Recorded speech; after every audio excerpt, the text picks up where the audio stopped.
Bashar al-Assad was poisoned in Moscow, and many people are pointing the finger at Putin.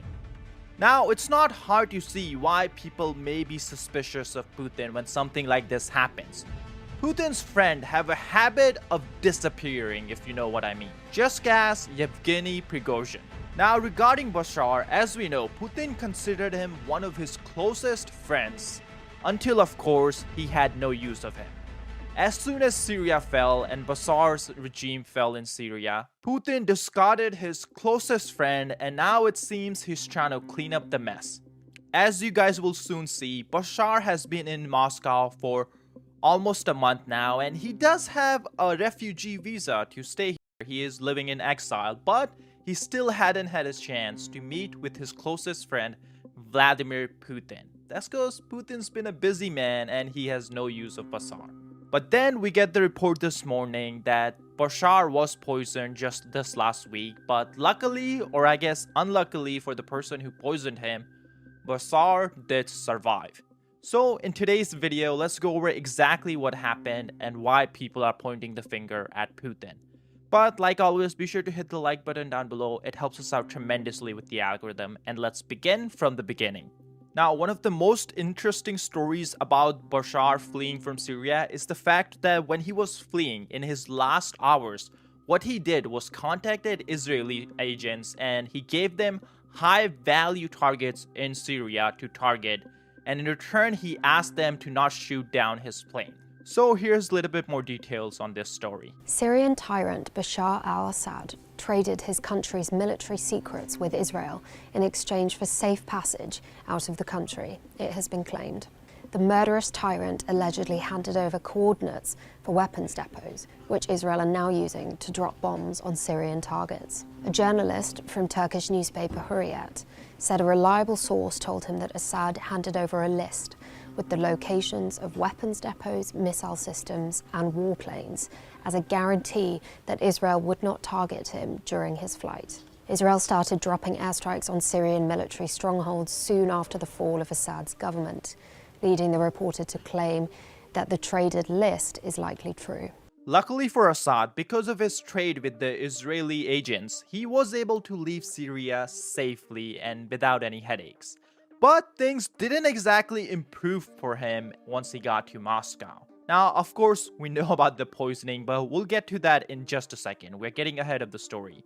First, he was granted an asylum visa in Moscow, so I guess some good news, but life just wasn't the same for the former dictator and his family. Apparently, they were under severe restrictions in Russia, and on top of that, they couldn't make any comments or engage in any political activity. He couldn't even leave the city of Moscow. These kind of restrictions just got too much for his wife and the former First Lady, Asma. Luckily for her, she was born in UK and is still a UK citizen. In fact, she met Assad when he was in London studying for his medical degree while his dad was running the country. So after she lost the luxury of being a dictator's wife, when she got to Moscow, she realized the life was too tough. So she decided to file for a divorce and asked the Russian courts to return to UK. But unfortunately, while the Russian courts were still reviewing her applications, she got the news from UK that she was not allowed to enter the UK grounds, even in case of a cancer treatment. So I guess the family would just have to slug it out in Moscow. Then around this time, we actually got a statement from Bashar himself, and he shared his last moments in Syria and shared with his public what exactly happened and why he fled the country. Here's more details on that. Al-Assad says his sudden departure from Syria was unplanned and, he says, purportedly not his idea. The statement was posted to the Syrian presidency's account on Telegram, which has been disabled and then restored since the rebel takeover. In it, Assad purportedly says he stayed in Damascus, quote, carrying out his duties until the early hours of Sunday, December the 8th. Well, after rebels swept into the capital, the statement goes on to say he left the country until late that same day when Russia made the decision to evacuate him from its coastal airbase in Syria. Well, our international diplomatic editor, Nick Robertson, joining me now. Look, in this statement, Assad, and we have to assume it is him, but we are saying purportedly because we don't know for sure, But in it, he writes, quote, "At no point during these events did I consider stepping down or seeking refuge. The only course of action was to continue fighting against the terrorist onslaught." In the full statement, he also goes on to mention that he actually kept on fighting even after Damascus fell, and it wasn't his decision to leave Syria. In fact, it was the Russian decision, and they forced him to leave. I'm sure that's correct, but the full statement is on your screen if you want to just pause and read the whole thing. After this, we didn't hear much from him. We did hear from Putin relating to Assad, but we'll get to that later. Now, let's quickly go over the poison report. The news was actually broken by a Russian account that is supposedly ran by a former top spy in Russia. The report says that Bashar was taken ill on Sunday. It goes on to claim that he asked for medical help, then almost immediately began to cough violently and choke. Then there's reason to be believed that this was an assassination attempt on his life. Then Assad was said to have been treated in his apartment and his condition stabilized on Monday. The test reports did show that he had poison in his system. No sources were cited and there was no confirmation from Russia. Now clearly this report took many by surprise and many on Twitter quickly started pointing finger at Putin. Here are a few reactions. First, we have someone say, did Putin try to get rid of Assad? That would make sense. Assad is a liability and doesn't bring anything to the table. He lost Syria and has created countless headaches for Putin. Then we have a reaction from Dr. Hoffman. If Putin actually tried to have Assad poisoned, this would not surprise me in the least. That's just how mafia scumbags roll. Lastly, we have another reaction. It seems they tried to kill Assad in Moscow. Traces of poisons were found in his blood.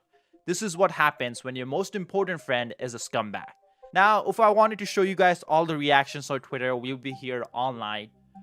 But anyways, let's move on. Hopefully you get the point. One thing I would want to point out is KGB has a habit of using poison. Now, since this is in Russia, we would never know what type of poison was used. But if it was anywhere else, I'm sure we could figure out if this is something that KGB has used before. And that would be pretty much all the proof we would get that Russia was involved, the officials were involved. But another reason many people think that Putin might have been involved is the fact that he still hasn't met with Assad. Assad has been in his country in Moscow for almost a month now, and he hasn't been able to get a meeting with Putin, and I'm sure he wants that very badly. At the end of the day, it was Putin who helped him stay in power back in 2015 when the civil war escalated and Russia got involved. But this time around, Putin just left him hanging. But recently, when he did his end of the year Q&A, question about Syria was brought up, and how Putin reacted was definitely very telling. So let's listen to it real quick. Mr. President, you have failed to reach the objectives of your special military operation. Large numbers of Russians have died, including a general assassinated here in Moscow this week. And the leader of Syria, who you supported, has been overthrown. Mr. President, when you face President-elect Trump, you will be the weaker leader. How do you propose to compromise? What are you going to offer? You asked what we can offer, or I can offer to the President-elect Trump when we meet. I do not know when we are going to meet because he does not speak about that. I haven't spoken to him in more than 4 years now. You said that this conversation will take place where I'll be in a weakened state. Dear colleague, well, I'm saying dear and distinguished colleague, because though despite all persecutions of our media, the Russian media, you are allowed to work here, freely. Isn't that good already? To you and to the people who pay your salary in the United States would really like for Russia to be in a weakened state? I'm of a different opinion. I think that Russia became much stronger over the past 2 or 3 years. Why? Because we are becoming a truly sovereign country. Unfortunately, I was not able to find the full English version of this clip, so here's the Russian version with the English dub. And we barely depend on anybody. We are capable of firmly standing on our feet when it comes to the economy. I have already talked about economic growth rates. We are strengthening our defense capability. The combat readiness of the Russian armed forces is the highest in the world today. I assure you it is the highest. The same is true of our defense industry. We are increasing the production of everything our Army and Navy need now, and will need in the future. We are doing so confidently and quickly, unlike our opponents. I have already spoken about the successes of our armed forces, which are due in large measure to production growth in the defense industry of the Russian Federation.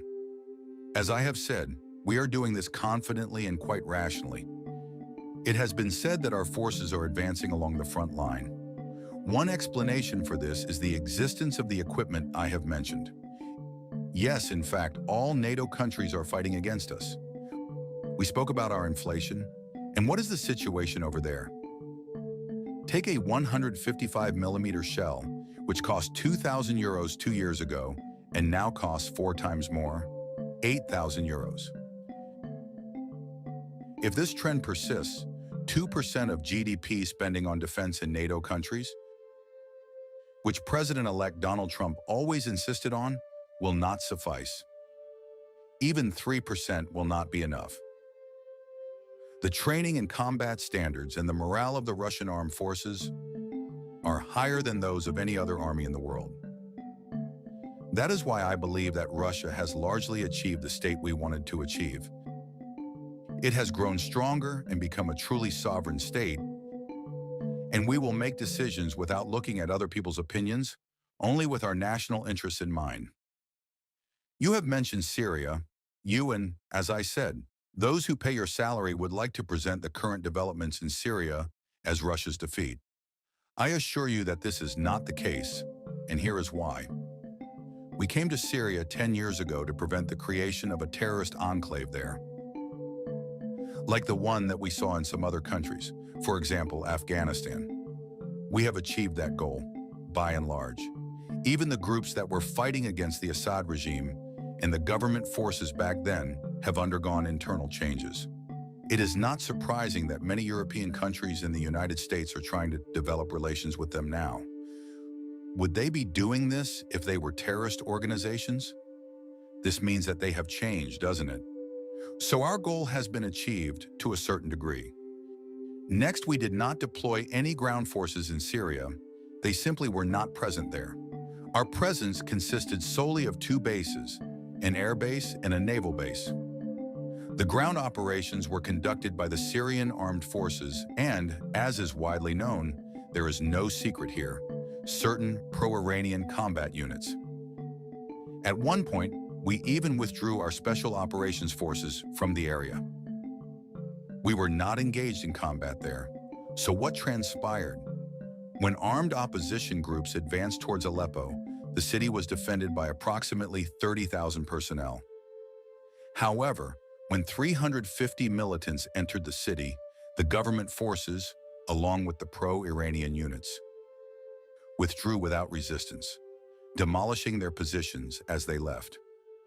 This pattern was observed across nearly the entire Syrian territory. Now, another thing that makes this whole situation a bit more complicated for Assad is the fact that Putin is talking with the rebels. While he's denying meeting with Assad himself, who's in his city, Putin is talking with the rebels in Syria because Russia has invested billions and billions of dollars in the bases in Syria, and Putin wants to save them any way possible. Now, some people did throw out a theory, and it's likely not going to happen, but many people think that there's a chance that Putin will turn over Assad just to save the bases. Basically, he would give up Assad to the rebels so they can prosecute him and bring justice to him for all the crimes he has committed. And in return, Russia may be able to keep the bases that they have in Syria. I don't think that will happen, and the big reason behind that is the message it will send to every single ally that Russia has. If Russia does something like that, it can just kiss goodbye to any relationship it has with any other client states, because then all the dictators and all the people in power in the countries who are in power because of Russia,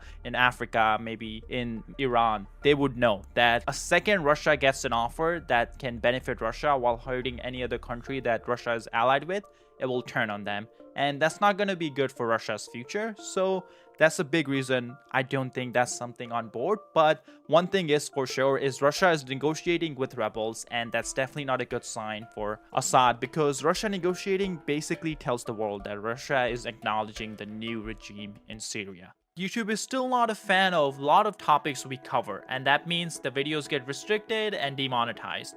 That's why we recently launched memberships and Patreons. This way you guys can support the content we make directly if you're able to. Because we want to continue covering this type of topics even if advertisers don't like it.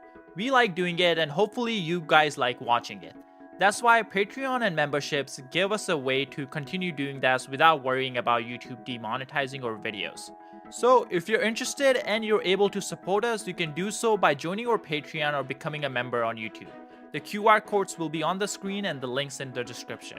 Your support is greatly appreciated.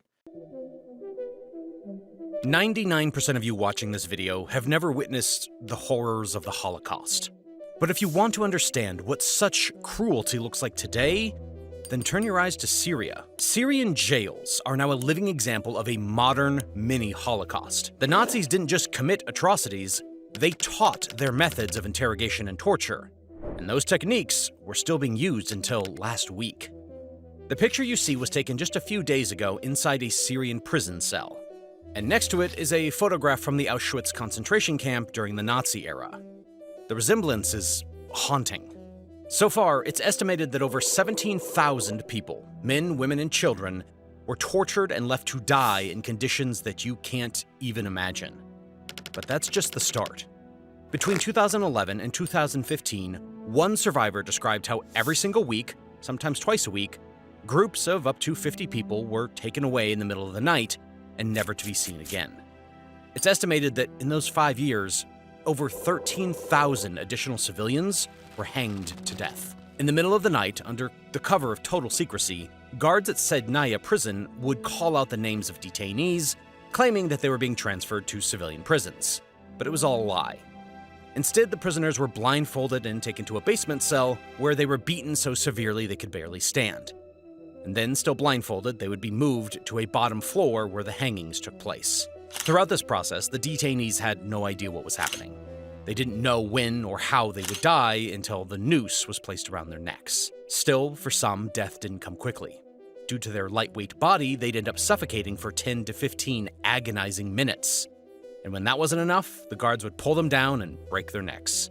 Those imprisoned on the floor above the execution chamber lived through a unique kind of hell, because they could hear it all. By pressing their ears to the floor, they could hear the sickening, gurgling sounds of the hangings below. Imagine the terror of living there, night after night, listening to those awful sounds and knowing that one day, it would be you. Be aware. In this video, we're about to talk about just how dark and disturbing some parts of humanity can be. If this feels like too much to handle, I don't blame you, and you can skip to these timestamps for another part of the discussion. But for those who choose to listen, it's crucial that we confront this reality together. It's heartbreaking that even now, the world and mainstream media have largely ignored the inhumane and brutal atrocities that occurred in Syrian prisons. And even now, speaking about this topic comes with risks. We don't know how YouTube's algorithm will respond to this kind of content, and that's why we're asking for your help. Please, like this video, leave a comment, subscribe, share it with others before it potentially gets taken down. Every bit of support makes a difference and helps keep these stories alive. All right, with that said, let's get started. When we say mini-Holocaust, we mean it, literally. There are undeniable links between Nazi methods and the horrors in Syria. In fact, former Syrian President Hafez al-Assad literally hired Alois Brunner, one of the world's most wanted Nazi war criminals, to train his authorities. Brunner wasn't an ordinary war criminal. He was responsible for the deportation of over 128,000 Jews to Nazi death camps. Brunner was often described as the architect of the final solution, and one of Hitler's best men because he played a key role in the implementation of Hitler's idea to murder Jews. Similarly, under Assad's orders, Brunner brought Nazi torture techniques to Syria. He helped design prisons so brutal that they could drive people to suicide. He orchestrated methods of systematic torture, mass executions, countless rapes, and psychological destruction that left countless Syrians dead, broken, or forever scarred. But how did he get to Syria? You see, after Nazi Germany surrendered, many Nazi officials were brought to justice, but others, like Alois Brunner, managed to flee. Using false identities, Brunner managed to find asylum in Syria. At one point, authorities controlling northern Syria arrested him, suspecting he was a spy. When interrogated, he confessed his true identity and revealed that he was being hunted down because he was an enemy of the Jews. Ironically, these authorities harbored similar anti-Semitic views. From that moment, Brunner became an advisor to Syrian intelligence on German affairs, even recruiting several of his former Nazi colleagues to join him. But Brunner's role was far beyond advising. He also became an instructor and taught Nazi torture and interrogation methods to Syrian officers. Every day, he traveled to the outskirts of Damascus to conduct these lessons, passing on the Gestapo's techniques and ideology. He didn't just teach physical cruelty, but also psychological systems designed to dehumanize victims and break them entirely. By the late 1960s, Brunner was openly living in Damascus under the protection of the Syrian regime. Some of the country's future intelligence leaders, such as General Ali Duba, who led Syria's military security service from 1973 to 2000, were reportedly Brunner's protégés. Clearly, his teachings were becoming a reality. His methods stripped individuals of their humanity, turning them into tools for torture and oppression. This brutal legacy shaped Syrian intelligence for decades. But funny enough, it wasn't Israel or the United States who punished Brunner. Instead, it was the very same Syrian regime who he served so loyally. Even throughout the 1980s and 1990s, the Syrian government continued to protect Brunner, dismissing extradition requests from Austria, West Germany, and the United States with the standard claim that no such person exists in Syria. But Brunner's presence became a growing embarrassment for the regime, especially due to media campaigns led by Nazi hunters Serge and Beat Klarsfeld. They drew international attention to Brunner's crimes and his life of impunity in Syria. Testimonies from his guards revealed that Brunner's freedom was gradually reduced, especially after he disobeyed a direct order from President Hafez al-Assad to avoid publicity. Despite the regime's instructions, Brunner gave repeated interviews to German, Austrian, and international media, drawing unwanted attention. By 1996, Assad decided enough was enough. By now, Brunner had long outlived his usefulness. So he was removed from his apartment and jailed indefinitely in an underground cell beneath the Muhajirun police station. According to a guard's testimony, the door was closed and never opened again. Brunner's final years were marked by misery and humiliation. His jailers were ordered not to kill him outright, but also not to keep him alive comfortably. They tormented him by offering a daily choice between a hard-boiled egg and a tomato for his meal. Brunner eventually died in 2001, alone in his cell. His body was secretly removed and buried in a Muslim cemetery. Still, many argue that his death was far more merciful than the suffering he caused for countless Jewish and Syrian victims. Just a few days ago, after the main rebel group Hayat Tahrir al-Sham overthrew the Syrian government, their first action wasn't to celebrate. Instead, they rushed to a notorious prison on the outskirts of the capital. This is Sadnaya Prison, also known as the human slaughterhouse. They rushed because they knew what the regime hid there. Inside were thousands of political detainees, activists, and ordinary people. Some caught at the wrong place at the wrong time, others for no reason at all. Many had vanished without a trace, leaving families with nothing but unanswered questions. As news spread that Sadnaya's gates were being forced open, thousands of civilians gathered, following the rebels. Some hoped to find their brothers or fathers who had disappeared years ago. Others searched for sisters or friends who had dared to speak out. The crowd filled the road and fields nearby. They waited, holding old photographs and calling out names, praying for an answer. Any answer. When the rebels broke into the prison, they weren't ready for what they found. The halls were caked in filth and blood. Bodies were stacked in cells, some alive, most not. Death lingered in every corner, and the stench spoke of starvation and torture. The rebels were not ready for the scale of it. Nobody was. They searched cell after cell, calling out names and trying to match faces to the missing. But many prisoners couldn't speak. Some flinched at the sight of other humans, terrified of what might come next. Others were so weak they looked like skeletons, barely able to stand. Many had to be convinced to leave, unable to believe they were truly free. And then there were those who said nothing at all, too broken to respond. Still, the rebels kept searching, digging through the grounds, and breaking down walls to find hidden cells. Outside, families waited, desperate for answers. Some tried to form lists, writing down names of the found and the dead. But it was chaos. and soon the crowd began to push forward as they had to see for themselves. Rebel fighters fired rounds into the air to hold them back, but nothing worked. In the next couple of minutes, the general public learned why this prison had earned its nickname as the human slaughterhouse. Amnesty International reported that the prison had two main detention centers, the Red Building and the White Building. Each was designed to hold between 10 to 20,000 people. The Red Building housed civilians, many arrested since the start of the Civil War in 2011. The White Building detained military personnel suspected of disloyalty to the regime. Within these centers, 3 wings operated with chilling precision, each specializing in different forms of torture. One of the buildings had a haunting design. At its center was a circular hub from which 3 long, straight corridors extended like spokes on a wheel. The building went 5 stories underground, and the only way down was a spiral staircase. This staircase was surrounded on all sides by metal bars, creating an eerie, cage-like descent. From the ground floor, the stairs seemed to stretch endlessly into darkness. When people rushed in, they entered from different doors only to find themselves back at the center, lost in the maze. Even the rebels couldn't figure out how to navigate the place. It was disorienting by design. Finally, one person found a map and pieced together a way to start looking for prisoners. This goes to show the way the interiors of the prisons were designed. Even if the guards weren't cruel enough, then the prison itself would act as a tool of oppression that would drive anyone suicidal. Cells were narrow, just a few meters wide, and overcrowded. More than a dozen prisoners were forced into spaces so small that there was no room to lie down. Some walls had jagged holes where additional prisoners had been crammed. The air was thick and suffocating with no proper ventilation. The walls were soundproof and sunlight never reached them. For the people inside, it was a living nightmare, a place meant to erase humanity left in their souls.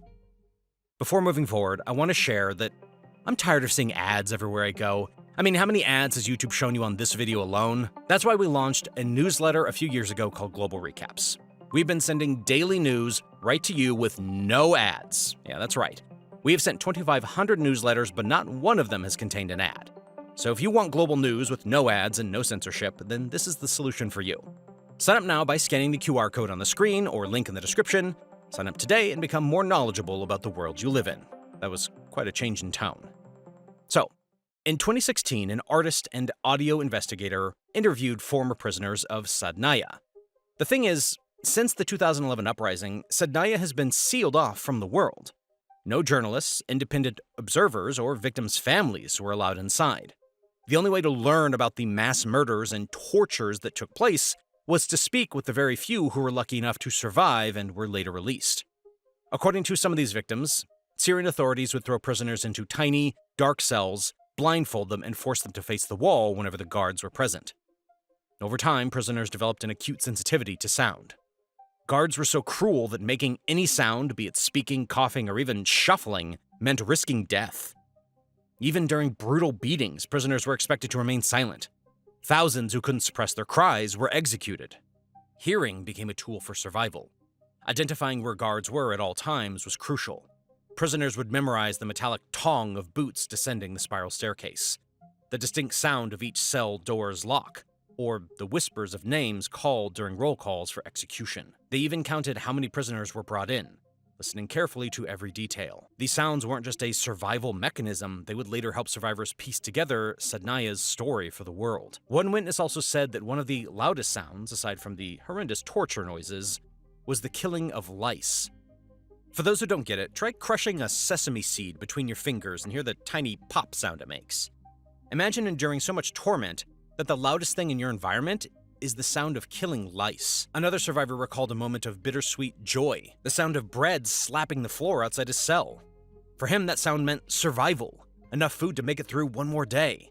He said if he could record that sound, he would make it his ringtone, even play it at his wedding. Don't forget that these words came from a man now living in freedom. Some of the prisoners who were recently freed from Sadnaya have asked that the prison not be destroyed. Instead, they want it preserved, left exactly as it is. to serve as a stark and haunting reminder for this generation and for the ones to come. Similarly, human rights groups have urged the preservation of records and ledgers discovered in the prison. These documents contain names of prisoners and could help uncover the fate of the estimated 136,000 people arrested by the Assad regime. Even right now, as you watch this video, thousands of Syrians are still looking towards Sednaya as their last hope of finding missing loved ones. Several more are arriving from across Syria, clinging to the possibility that they might finally learn what happened to the people they've spent years searching for. People are so desperate for answers that they've resorted to digging several fields near Sednaya prison.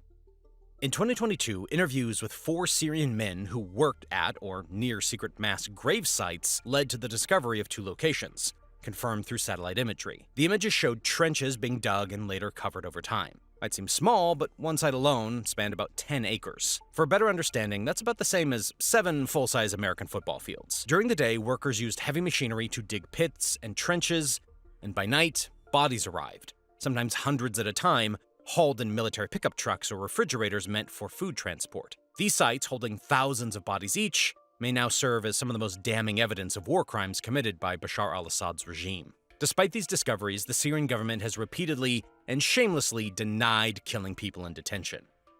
Even as far back as 2014, when human rights groups presented overwhelming evidence to the world, the regime continued its denials. At that time, some of the most powerful pieces of evidence came from a former Syrian police photographer known by the codename Caesar. You see, Caesar defected from Syria, taking with him a portable disk drive containing 55,000 photographs of over 10,000 bodies. To this day, no one has done more to expose Assad's brutality than Caesar. Before his defection, Caesar worked for the military police, photographing accident scenes. But after the war began, he and other photographers were assigned to document dozens of corpses daily. He noticed that all corpses showed clear signs of torture and strangulation. Convinced he was witnessing war crimes, Caesar began secretly copying the photos onto thumb drives and smuggling them out of his office. Over 2 years, he built a massive archive of the atrocities, but when asked to train a successor, he became alarmed that the government might be onto him. Taking no chances, he defected, bringing the hard drive with him. His evidence has since become one of the most critical records of the Syrian regime's crimes. There were countless photos of corpses rotting in the sand, ribs protruding over sunken bellies, thighs as thin as wrists and necks, and several broken bones. In 2014, these photographs were made public at a critical moment. Delegates from the Syrian government and opposition were gathering in Switzerland for a long-awaited peace talk. The goal was to negotiate an end to nearly 3 years of devastating civil war. However, the release of the photos overshadowed the talks. They became undeniable evidence of the Assad regime's atrocities, exposing the industrial-scale killing machine that had been hidden for so long. But the outcome was far from what the victims' families hoped for. Rather than bringing accountability, the photos became a cold, bureaucratic confirmation of death. Instead of any real action against Assad's regime, families of the deceased were shown images of their dead loved ones and were used as a way to issue death certificates. It's important to remember that Caesar only documented a fraction of the regime's atrocities, just a few years before he fled Syria. And now the government was overthrown just a week ago, and even now, the prison was packed with thousands of prisoners. To be honest, there is no way of even putting an estimate to the total number of deaths.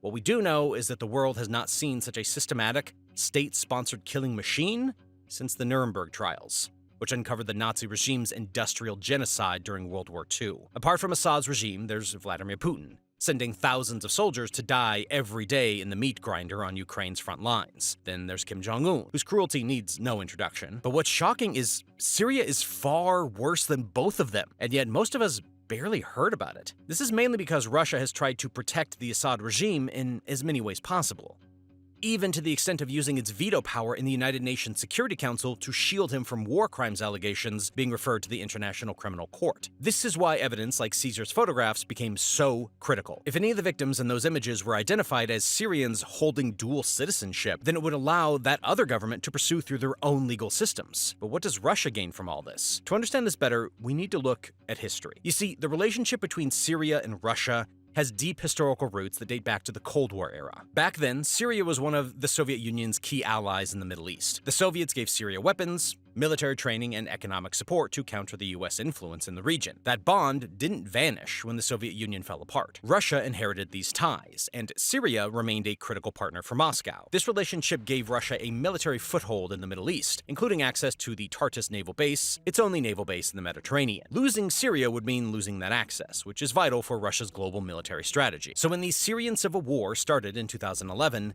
many countries, especially in the West, supported the opposition forces fighting against Bashar al-Assad. But Russia saw things differently.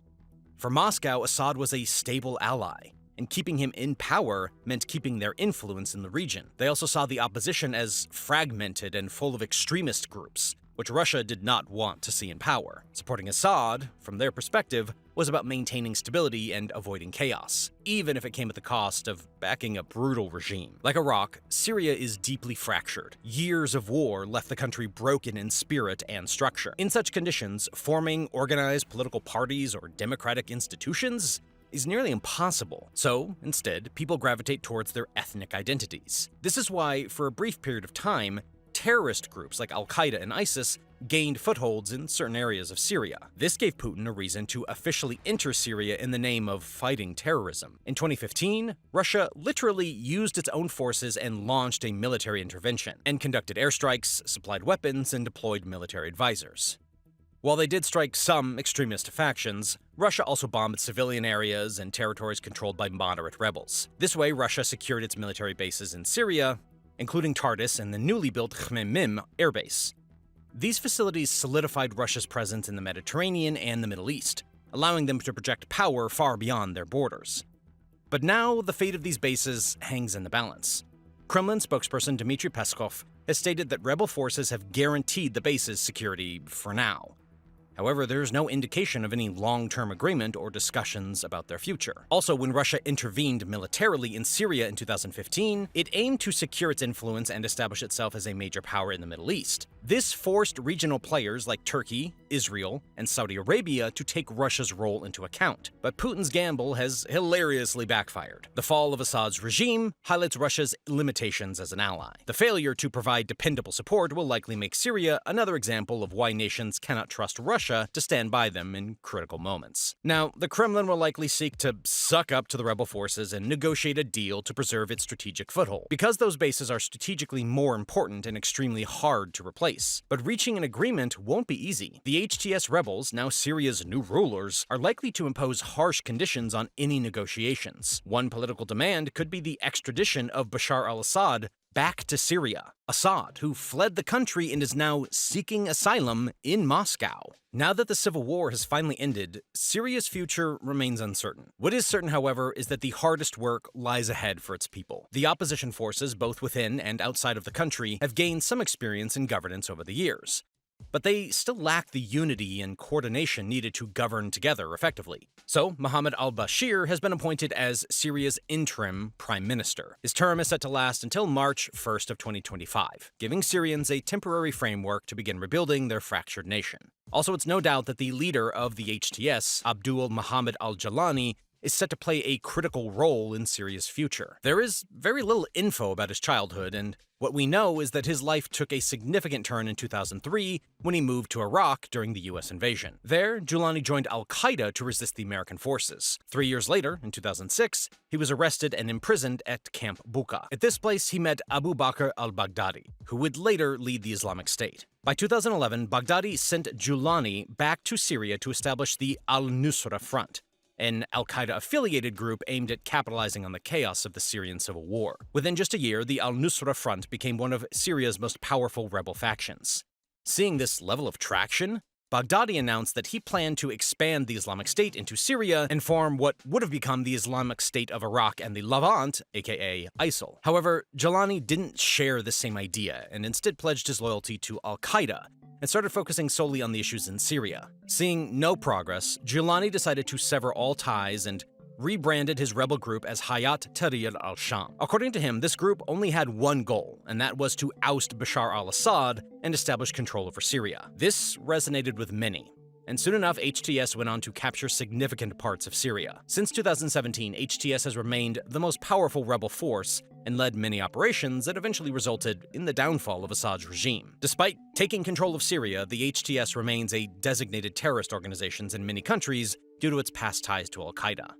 Abu Muhammad al-Jalani has a $10 million bounty on his head for information leading to his capture. But as previously mentioned, Syria has huge strategic importance, making it a key region that everyone wants a piece of. If HTS solidifies its power, most nations will seek to establish relations with it. But that cannot happen while HTS remains on the international terror list. In fact, the UK is reportedly considering removing HTS from its list of designated terrorist organizations. If this happens, HTS could follow the trajectory of the Taliban, transitioning from a militant group to a political force. For now, no one knows what lies ahead for Syria.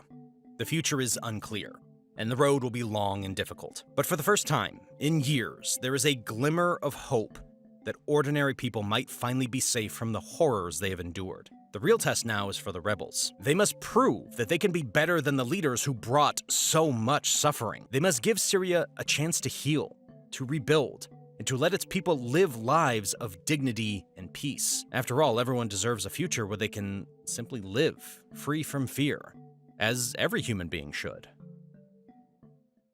After almost 14 years of bloody and deadly civil war, the Assad regime has finally collapsed, with Bashar al-Assad, the president of Syria, fleeing the capital. This marks the end of a tyrannical 50-year dynasty that Syria has had to painfully endure.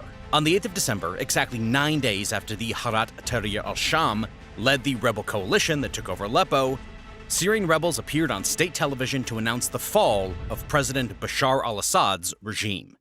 They declared that they had captured Damascus, the capital city, effectively ending the Ba'athist rule in Syria.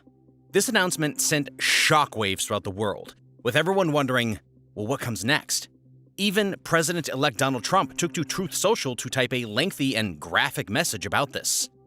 Within the nation itself, the streets have erupted into celebrations, with thousands of people taking to the streets, waving flags and chanting, "Freedom."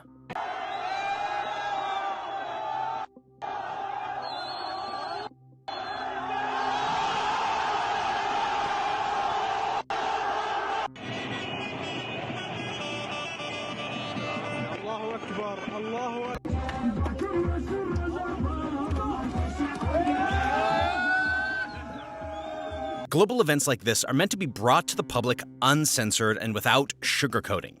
YouTube's algorithm, however, does not like that. And that's why a lot of our videos are punished for the simple crime of bringing you the raw truth. That's why your likes and shares are important to us, as they increase our reach. Please keep supporting us. All right, let's get back to the topic. Given the pace at which these events have happened, let us break this into a timeline so it's easier to follow how the Assad regime has completely fallen to its knees at the hands of the rebels. This advance started on November 29th, when Hayat Tahrir al-Sham, popularly known as the HTS, much easier to pronounce, an Islamist rebel group, seized control of Aleppo. This victory was part of a broader, well-coordinated offensive that saw the rebels capturing several key cities in quick succession, including Hama and Homs. We have a full video on that particular offensive that you can watch here. These victories were pivotal, because they allowed the HTS to amass momentum and resources, positioning them for their advance on Damascus. I will explain the extreme importance of this city and why they wanted it in just a few minutes. As the rebels approached the capital, they employed strategic planning and tactical maneuvers to weaken government defenses. The Syrian army, already strained by years of conflict and defections, abandoned by their allies like Russia and Iran, struggled to mount a strong defense. This weakening of government forces was a crucial factor that facilitated the rebels' swift advances. The rebels then strategically targeted key military installations and infrastructure, disrupting the regime's ability to coordinate its defenses. On December 1st, the rebels made significant gains by capturing Damascus International Airport, cutting off vital supply and escape routes for the Assad regime. This victory was a massive blow to the government's logistical capabilities and morale. What it essentially meant was that no help was coming from the skies, a quick learning point given how that had always been the rebels' weaknesses. Following this, the rebels advanced on strategic military positions, including the Sadnaya military prison, which held many political prisoners and was a symbol of Assad's repressive regime. On top of crushing a symbolic stronghold, it also added more troops to their ranks, bolstering their armies. As the past week advanced, it became clear that the rebels were closing in on Damascus. The Syrian army's defenses continued to crumble under the pressure of the coordinated rebel attacks. As the rebels advanced into the city, there were reports of sporadic clashes, but overall, the government forces offered little resistance. Their loyalty was also in question, something that we will explore later in the video. This lack of organized defense indicated the regime's weakened state and the diminishing loyalty among Assad's troops. As the rebels entered Damascus, they were met with a mix of celebration and caution from the city's residents. On one hand, the lower-class Sunni Syrians who suffered the most under Assad were in celebration, rejoicing the end of an era. The other groups, like upper-class Sunnis, Shias, Christians, and Druze, have been treading the path of caution, afraid of what the Islamist rebels will do.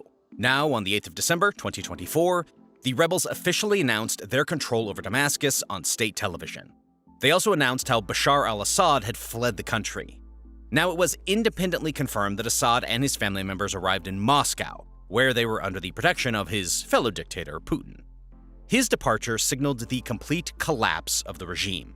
Without its leader, and with key military positions under rebel control, the remnants of Assad's government has disintegrated.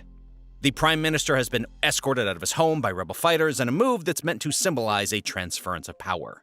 In a speech broadcast on his Facebook account, Syrian Prime Minister Mohammed al-Jalali said, "This country can be a normal country that builds good relations with its neighbors and the world."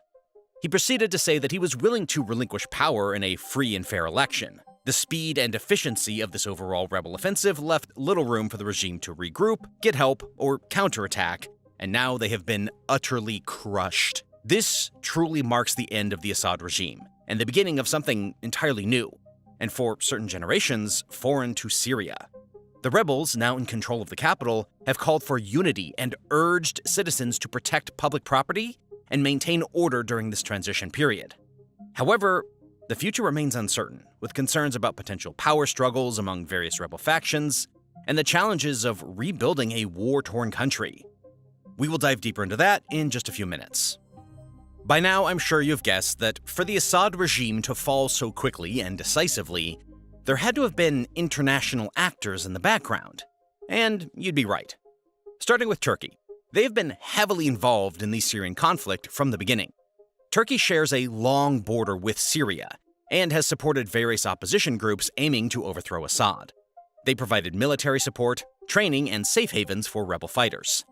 Turkish forces have also carried out operations against Kurdish groups in Syria, which Turkey considers a threat due to their ties with the Kurdistan Workers' Party. While Turkey has officially denied direct involvement in the final offensive, it's believed they played a crucial behind-the-scenes role by backing the rebels and facilitating their operations. This support made it easier for the rebels to attack swiftly in an organized fashion. It's not just Turkey either. The United States has had a role in this as well. Initially, the US supported moderate rebel groups with training, arms, and financial aid. They aimed to weaken Assad's regime and push for a democratic transition. However, the focus shifted over time, especially with the rise and labeling of terrorist groups. The US then prioritized fighting terrorism and supported Kurdish forces in northern Syria. Although the US didn't play a direct role in the recent offensive against Assad, their earlier efforts to weaken the regime and combat terrorism contributed to the overall destabilization. They were chips that weakened Assad over time. Certain Gulf states were also involved in this destabilization. Saudi Arabia and Qatar have been major supporters of the opposition, providing significant financial and logistical support to various rebel factions.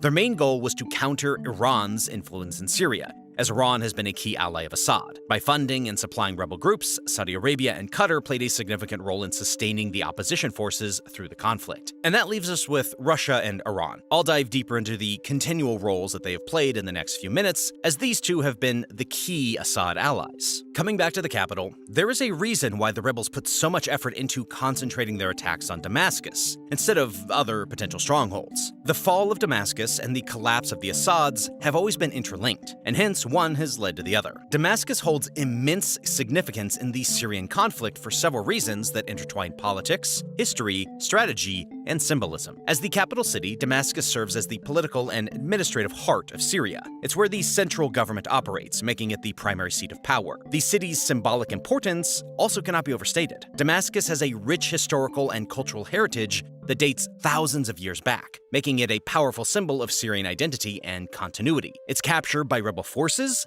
is not just a strategic victory, but also a major psychological blow to the Assad regime and a victory for the opposition. In the hearts of the people, whoever holds Damascus holds Syria. Even looking at this strategically, Damascus is crucial due to its central location. It acts as a hub for transportation and communication networks throughout the country. Controlling Damascus allows the rebels to disrupt the regime's ability to coordinate military and logistical operations effectively. This strategic positioning means that whoever controls Damascus can influence much of the surrounding region, effectively tipping the scales in the conflict. With supply lines disrupted and communication networks broken down, it's going to be easy to sweep any remnant Assad factions that may try to mount any feeble resistance. When you look at it economically as well, Damascus is an important center as it houses key infrastructure and resources that are vital for sustaining any prolonged effort. The capture impacts the regime's financial stability, as losing control over major economic assets weakens the government's ability to fund and supply its military forces. Additionally, the fall of Damascus attracts significant global attention and can influence international response and aid. The capture of the capital can shift diplomatic efforts,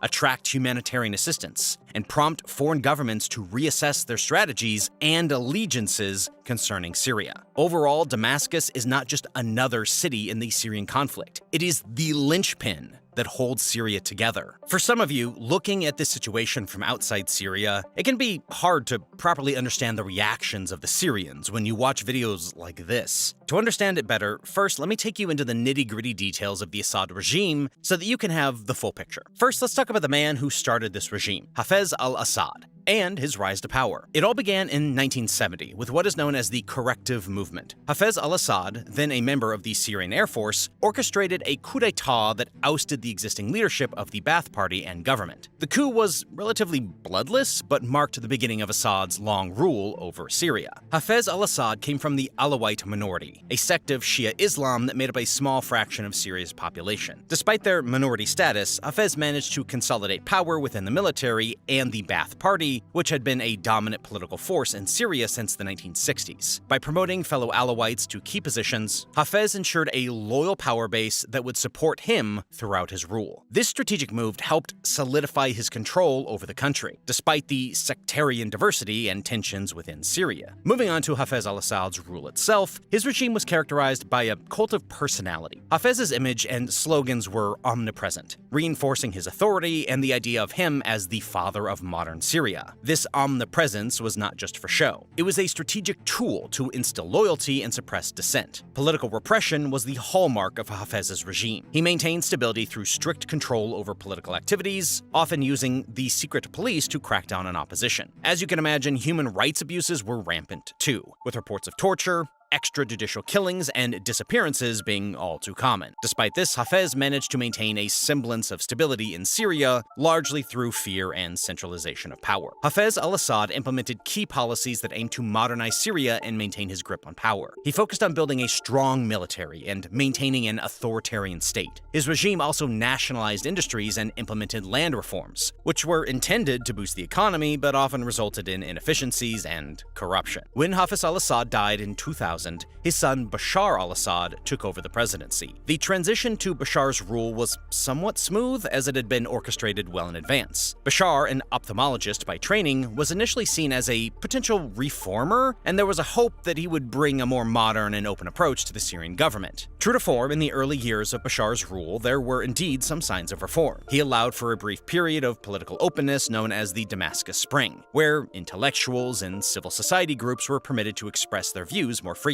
However, this period was short-lived. The initial reforms quickly gave way to repression as Bashar's regime clamped down on dissent fearing it would undermine their authority. Bashar was exactly the opposite of what the people hoped for, as he turned out to be a ruthless dictator, no different from his father. His regime even brought the same oppression, fear, and suffering that they had hoped was past them. The regime's unwillingness to address the grievances of its people and its reliance on brutal force to maintain control only deepened the divide between the government and its citizens. This worsened when the Arab Spring made its way to Syria. That was the time when all hell broke loose. The Arab Spring protests in 2011 were a period when people across the Arab world started demanding more freedom, democracy, and an end to authoritarian rule. Inspired by successful uprisings in Tunisia and Egypt, where the citizens had forced their presidents to resign, Syrians took to the streets with similar hopes. The trigger events for Syria's protests were particularly heartbreaking, as in the southern city of Dara, a group of teenagers were arrested and tortured for writing anti-regime graffiti. This act of brutality by the authorities sparked outrage and protests that quickly spread across the country. Syrians began demanding freedom, political reform, and the end of President Bashar al-Assad's regime. Even then, in 2011, they had gotten fed up with the Assads. However, the regime's response was brutal and uncompromising. Security forces opened fire on demonstrators, leading to a cycle of violence that escalated rapidly. Instead of addressing the people's grievances, the regime resorted to force, hoping to quash the protests through sheer intimidation and brutality. What they did not account for was the fact that this harsh crackdown only fueled the anger and determination of the protesters, transforming what began as peaceful demonstrations into full-blown uprisings. As the situation deteriorated, the conflict escalated into a civil war. Key battles and turning points defined this new phase of war, with the Battle for Aleppo, which began in 2012, becoming one of the most significant and devastating confrontations. The battle started when rebel forces launched an offensive in the southwestern district of Salahuddin on July 19, 2012. This district had been a focal point of anti-regime protests, and the fighting quickly spread to other parts of the city. The rebels, composed of various factions including the Free Syrian Army and jihadist groups like Al-Nusra Front, now HTS, aimed to capture Aleppo and deal a major blow to the regime. As the fighting intensified, Aleppo was divided into two parts. The government-held west and the rebel-held east. The city's ancient quarters, a UNESCO World Heritage Site, were caught in the crossfire, leading to a significant destruction of historical landmarks. Naturally, the regime responded with heavy artillery shelling and airstrikes, targeting rebel-held areas and destroying them all. The use of fighter jets and attack helicopters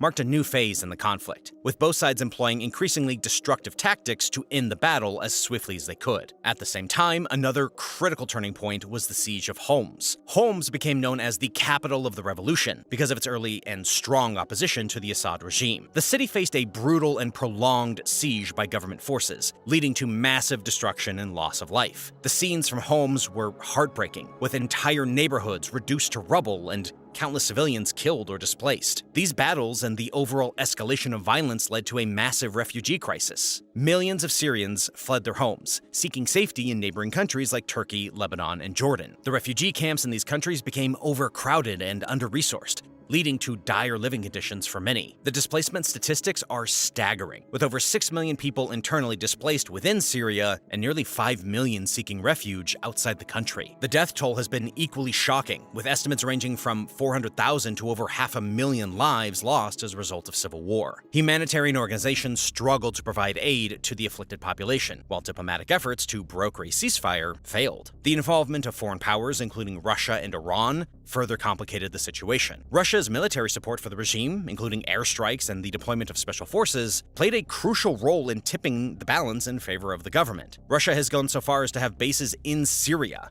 with soldiers at the ready there. This help is what allowed Assad to retain power. By December of 2016, Aleppo was firmly in the hands of the Assad regime. Though there was never an official end to the war, things quieted down, with only smaller skirmishes taking place. Well, that was until this November 29th onslaught by the HTS, which saw them recapture Aleppo with significantly more ease than before. A huge part of that was thanks to the perfect timing that allowed them to attack when the Assad allies like Iran, Hezbollah, and Russia were distracted and kept busy by their own conflicts in different regions. Russia and Iran have been staunch supporters of President Bashar al-Assad. Russia's airstrikes have been instrumental in bolstering Assad's forces and tipping the balance in the regime's favor in several key battles. Iran, meanwhile, has provided ground support through its Revolutionary Guards and allied militias, including Hezbollah. This military aid and economic support have been no small feat, and they have been crucial for the regime's survival. In fact, since its military intervention in 2015, Russia has spent billions of dollars supporting the Assad regime. Estimates suggest that Russia has spent around $4 billion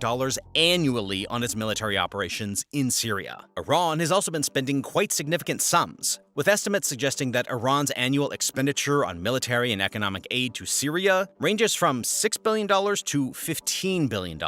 This includes funding for military advisors, equipment, salaries for fighters, and humanitarian aid. These nations' involvement is driven by geopolitical interests meant to gain them more power. Russia seeks to maintain its influence in the Middle East and secure its military presence in Syria, particularly in the naval facility in Tartus. For Iran, supporting Assad is part of a broader strategy to strengthen its regional influence and ensure the survival of a key ally. These alliances have complicated efforts to reach a political solution, as any resolution must take into account the interests of these powerful backers. That's why these HTS attacks have come at a time when Iran and Hezbollah have their hands full with Israel, and Russia is dealing with heavy losses against Ukraine. This has meant that Assad's regime had to fight on its own with limited resources and burnt-out morale, and it has clearly not been enough. Another reason why the rebel forces have had such strong resolve is due to the horrors they've experienced in this long civil war. The Assad regime has been accused of using chemical weapons against civilians on several occasions. Notable incidents included the Ghouta chemical attacks in 2013 and the Khan Sheikhoun attacks in 2017, where sarin gas was used, causing horrific casualties and suffering. These attacks drew widespread international condemnation, and they were seen as blatant violations of international law, making Assad a war criminal. It also adds a layer of deep hatred within the nation that only serves to bolster rebel ranks, as the citizens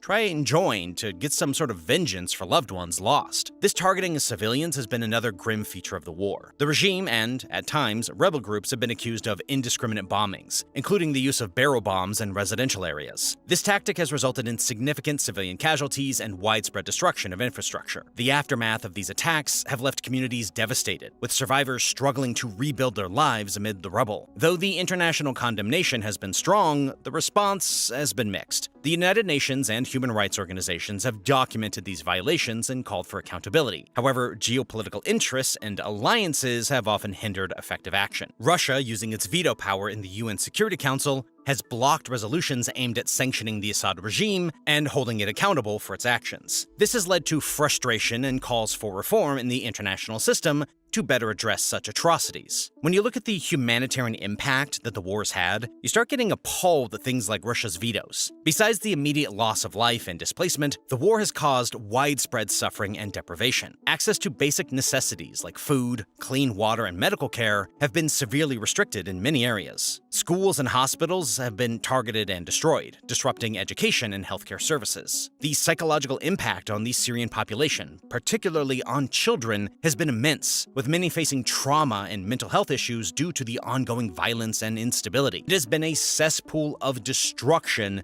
that has left pain and death in its wake. What many don't realize is that all these factors have been chipping off Assad's power. To start with, this prolonged conflict, starting from the Arab Spring to date, has severely strained Syria's resources. The economy deteriorated rapidly due to the disruption of trade, destruction of infrastructure, and rampant unemployment, with the rate hovering close to 15%.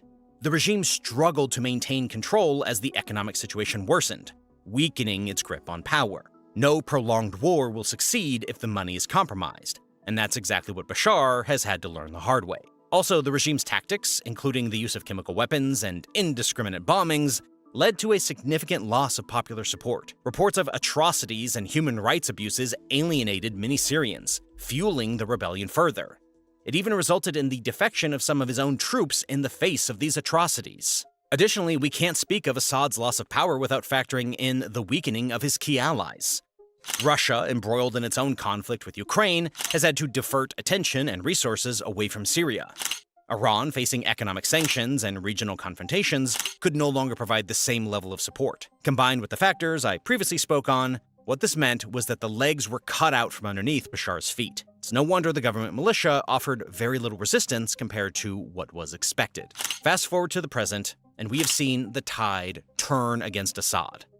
This rapid advance and capture of key strategic locations by the rebels have been the nail in the coffin. With all that said, where does all this leave Syria at its present situation? Looking at the bigger picture, the collapse of the Assad regime is a pivotal moment in Syrian history. However, as that Assad door closes, other dangerous doors have opened. One of the most pressing challenges facing Syria is now the potential power struggles among the various rebel groups. The opposition coalition that led the offensive attack against Assad's regime is a patchwork of different factions, each with its own agenda and a vision for Syria's future.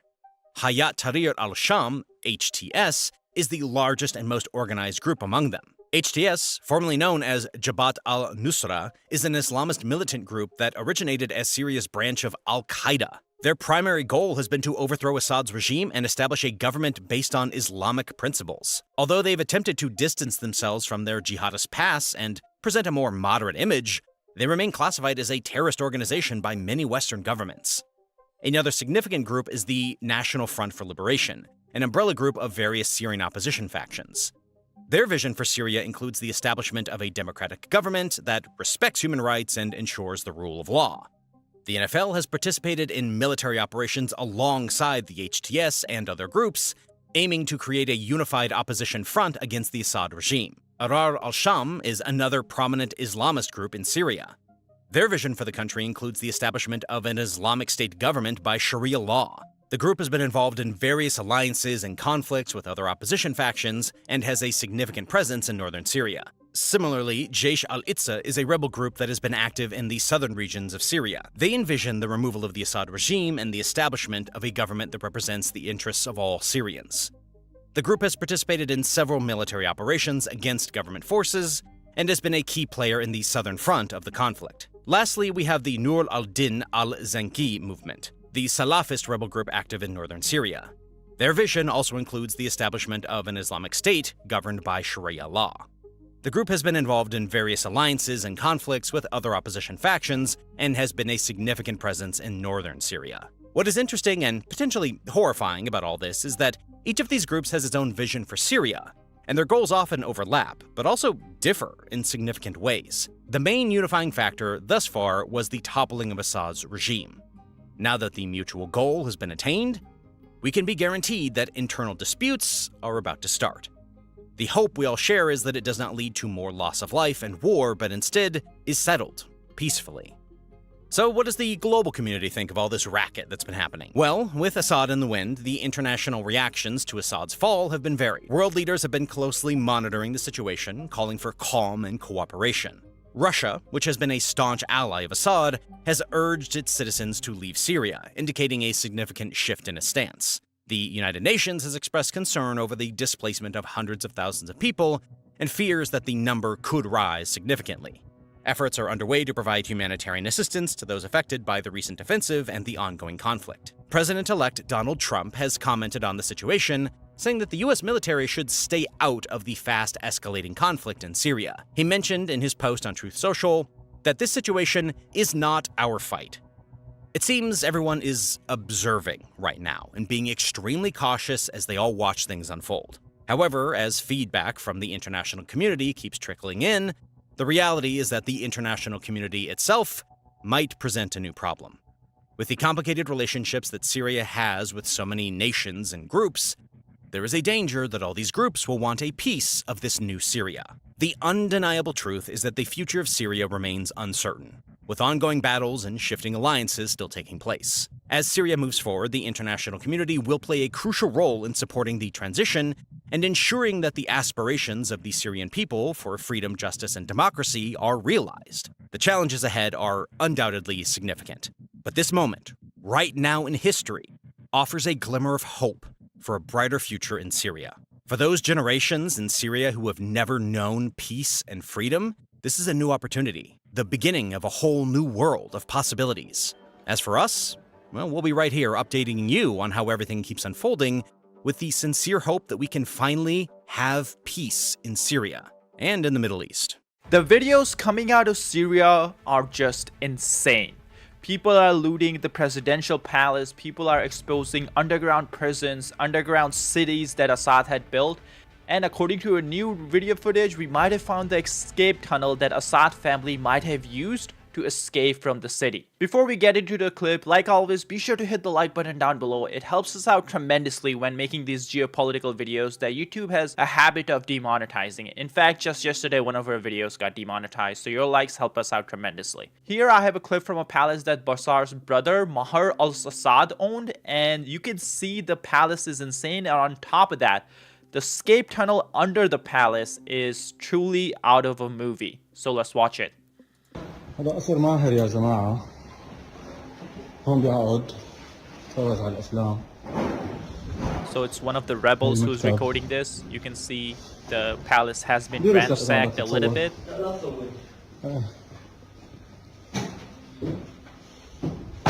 هون هيك شاشة ثانية.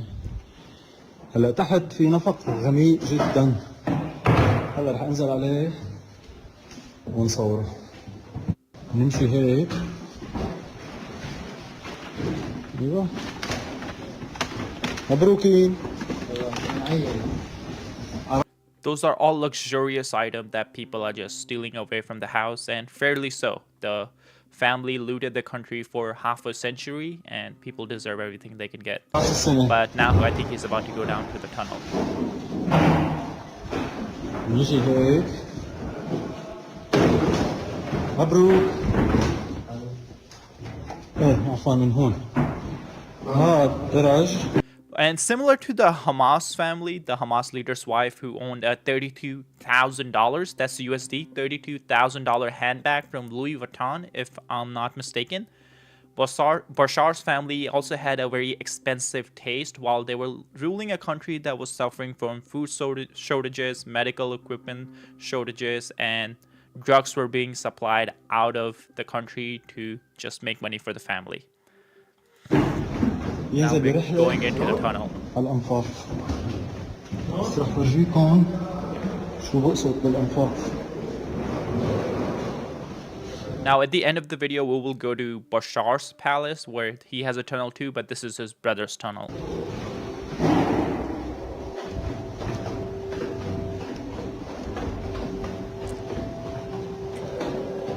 في رافعة وفي I'm guessing that's a rail line for faster movement in case the rebels were coming in and the family was too late to get out. Now, interesting point here, a few months back, we did have news that the brother Maher al-Assad was killed in an Israeli strike. We still have no confirmation from the Syrian government or anyone in Syria. This was just a rumor, but this is his palace.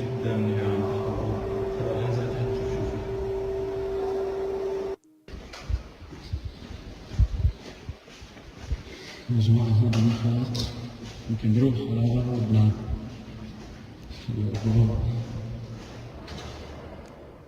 شي تحت الأرض.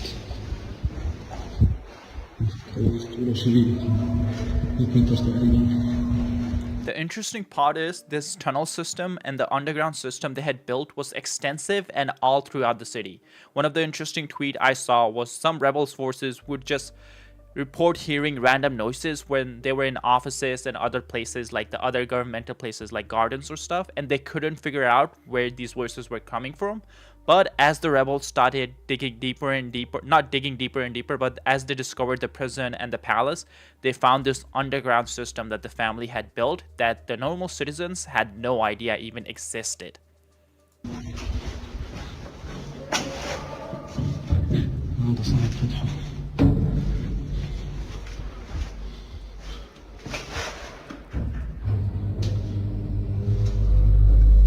حاسس حالي عم بلعب هايف لايف.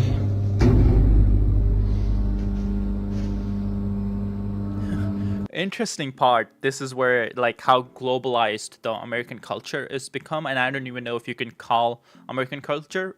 When he's pressing that button, like let's go back a little bit, he's basically saying in Arabic, I don't understand Arabic, so I'm taking someone else's word for it, is he's saying that it feels like he's playing Half-Life, which is a video game very popular. I've heard of it, I haven't played it, I only play Counter-Strike, but That's what he's saying. That's where it's like, this is a rebel in Syria, likely didn't have very different life than most people in the West, but still knows about American movies, American video games, and stuff like that. And I could be wrong. Maybe Half-Life is not even American.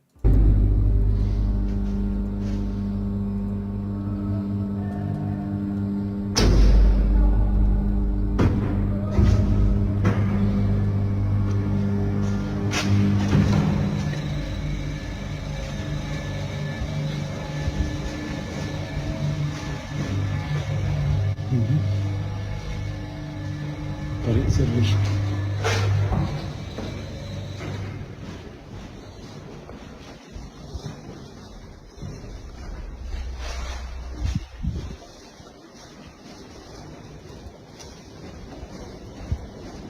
Now, important point to point out, which a lot of experts pointed out, is these tunnels are wide enough for trucks to drive through. So this is not just for like humans to run through. You could drive through trucks using gold and much more in these tunnels. That's how wide they are.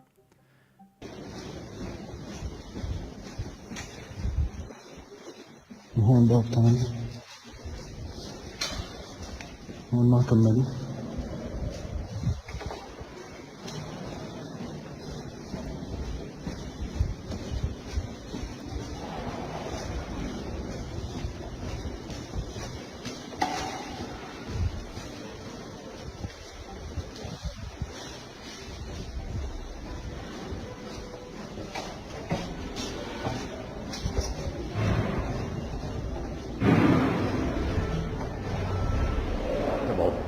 باب حديد، هذا الباب الثاني وهذا النفق من تحت الأرض.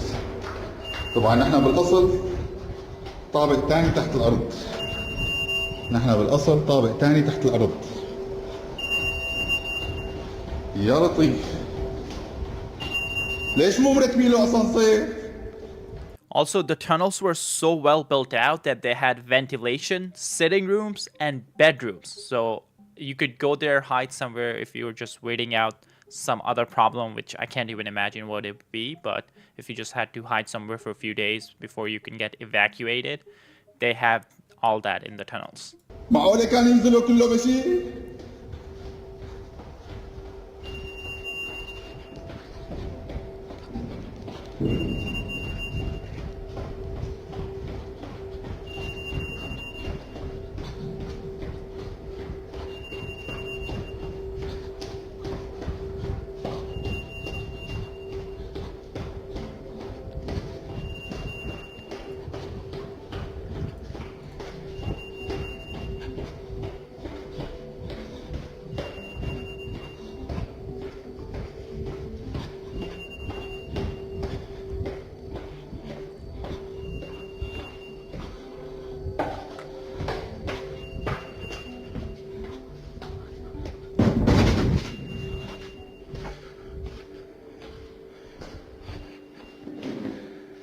تعال شي فرد.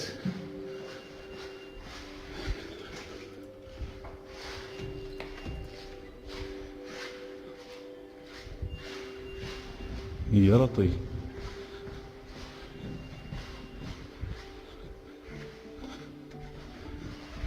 هدول كلهم مسدسات.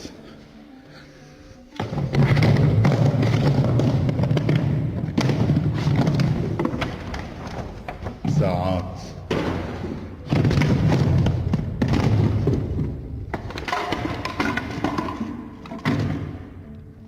قرآن كريم، يعني تعرف انت تنتهي القرآن الكريم. هذا فوق.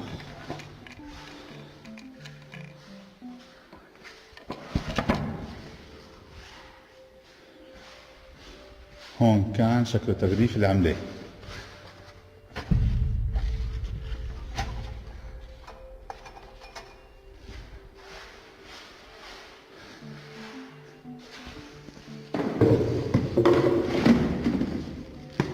كله معفاش.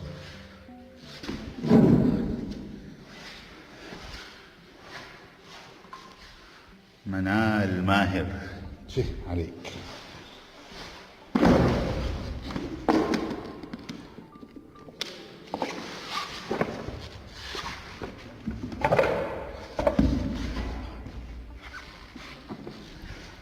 so much of the money was just left behind, so much of the gold and all that stuff. But on top of that, an interesting report I did see, which was just a tweet. I was trying to confirm this. I couldn't find anything where Putin was trying to get some money out of Assad in return for the asylum. But it's unlikely that's true. What will be interesting to see is if Putin is willing to betray Assad and his family, as in give the family back to rebels, in hopes of saving the bases that Russia has in Syria. Because Russia does have two bases, Tartar and forgetting the name of the other one, but one is a naval base, one is a military base, and I think Russia really wants to make sure somehow, one way or the other, they get to keep those bases, because that's the only Mediterranean base Russia has.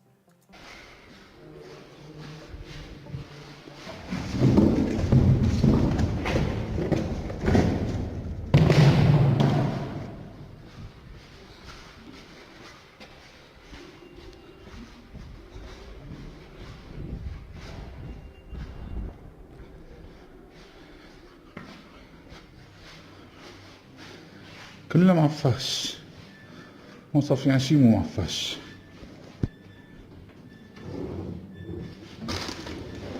By the way, for someone, as Assad has said many times, that he hates Western imperialism, he does have a lot of Western movies, Western food, Western products, and Western luxury cars, luxury bags, and all that. For someone who hates the West so much, he does enjoy all the things the West produces.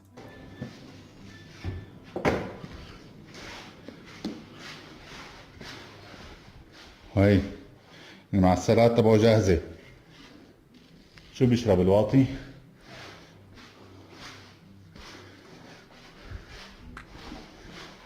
Here's the living room that we're looking at that's in the tunnel. So if they wanted to hide, they could come probably spend a few days here. It was stocked with food and everything.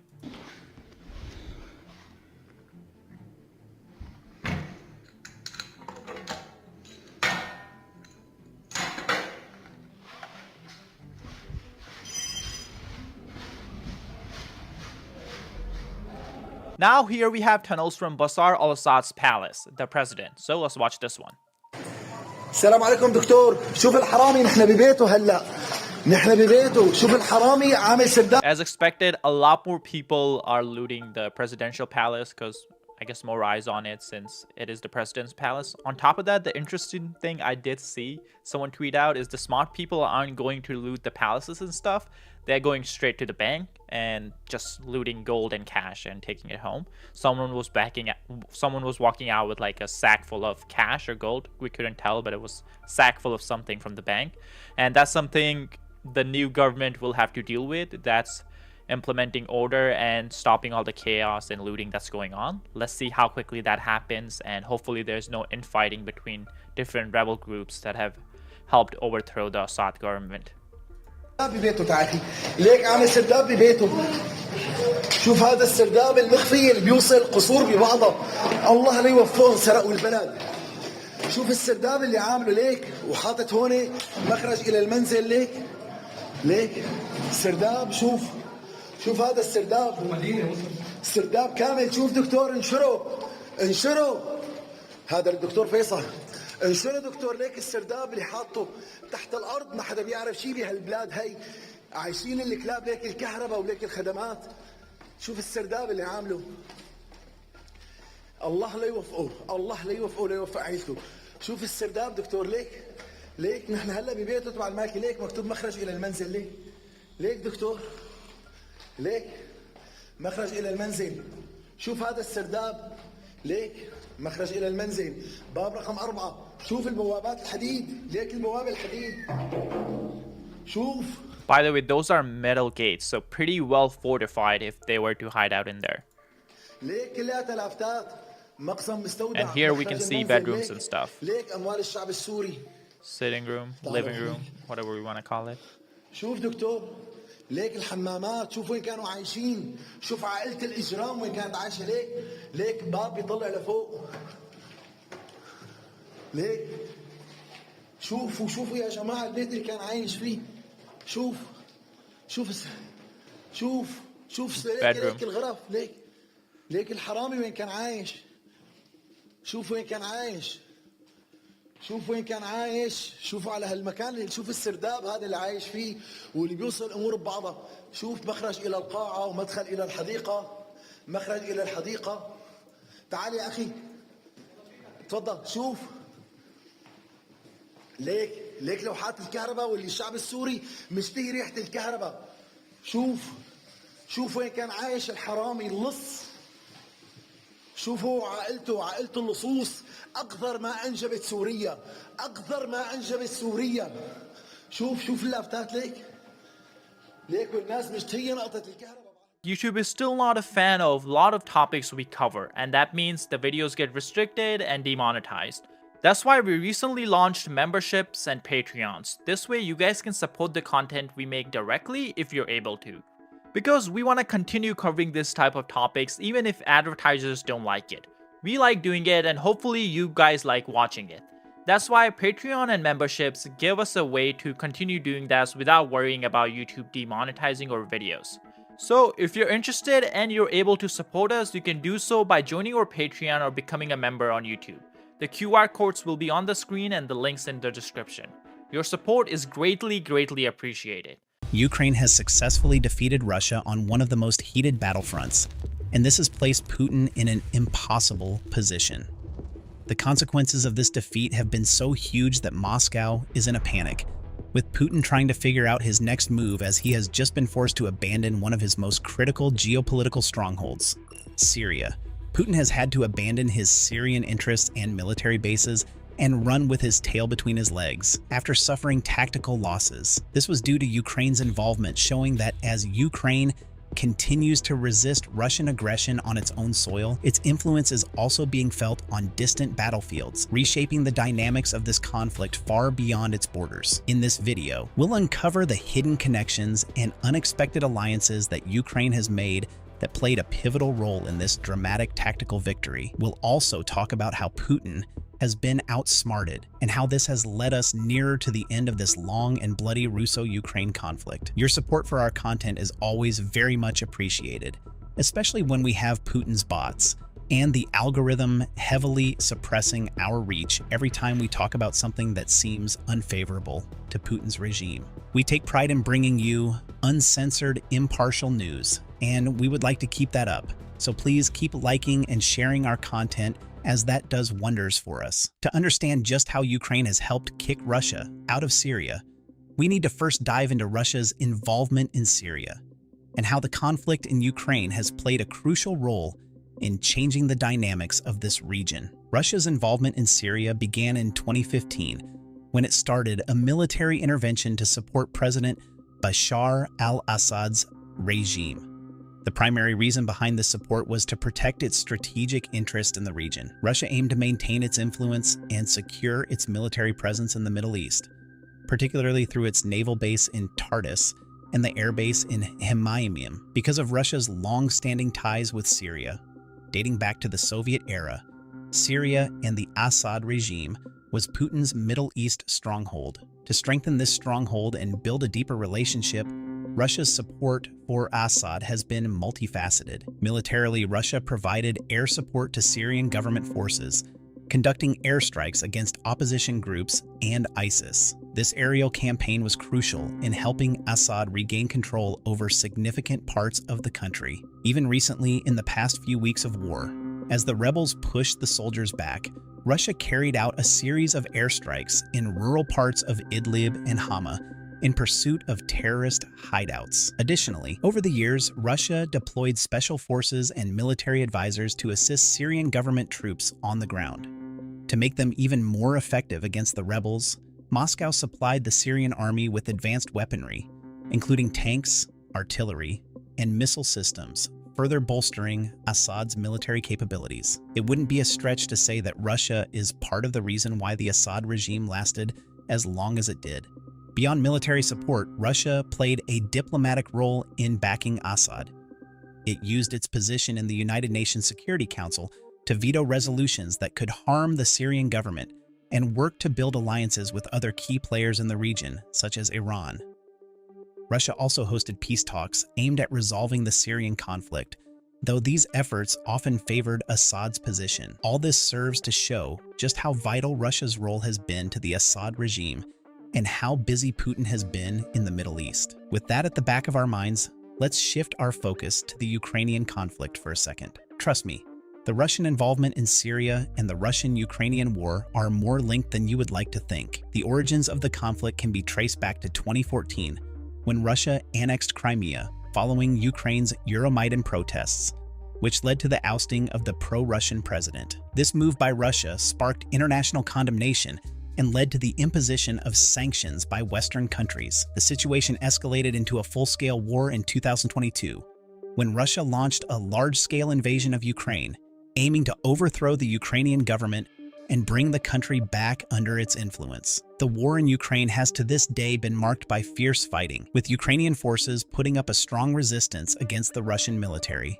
Ukraine has gone from being on the defensive to invading Russian territory, particularly in the regions of Kursk and Belgorod. The conflict has also seen significant international involvement, with Western countries providing military aid and economic support to Ukraine, while imposing severe sanctions on Russia. Where Syria and Ukraine intersect is how the ongoing war in Ukraine has had a profound impact on Russia's ability to maintain its involvement in Syria. By employing different tactics against Russia, Ukraine has cleverly backed Russia into a corner that has forced them to abandon Syria and leave Assad to fend for himself. Let's dive into how Ukraine managed this clever trick. To start, it's important to understand that Russia's military capabilities have been significantly strained due to the ongoing conflict in Ukraine. With much of its military resources and attention focused on the Ukrainian front, Russia has recently struggled to provide the same level of support to Assad's regime as they have in the past. The Russo-Ukrainian war was expected to be a swift and decisive campaign. However, Ukrainian resistance has been incredibly strong, turning what was supposed to be a quick operation into a prolonged and bloody 3-year war. This has forced Russia to continuously funnel resources into the Ukrainian front, depleting its stockpiles and wearing down its troops, who never expected a long campaign to begin with. The war has demanded a massive allocation of troops, equipment, and logistical support, stretching Russia's military resources thin across multiple fronts.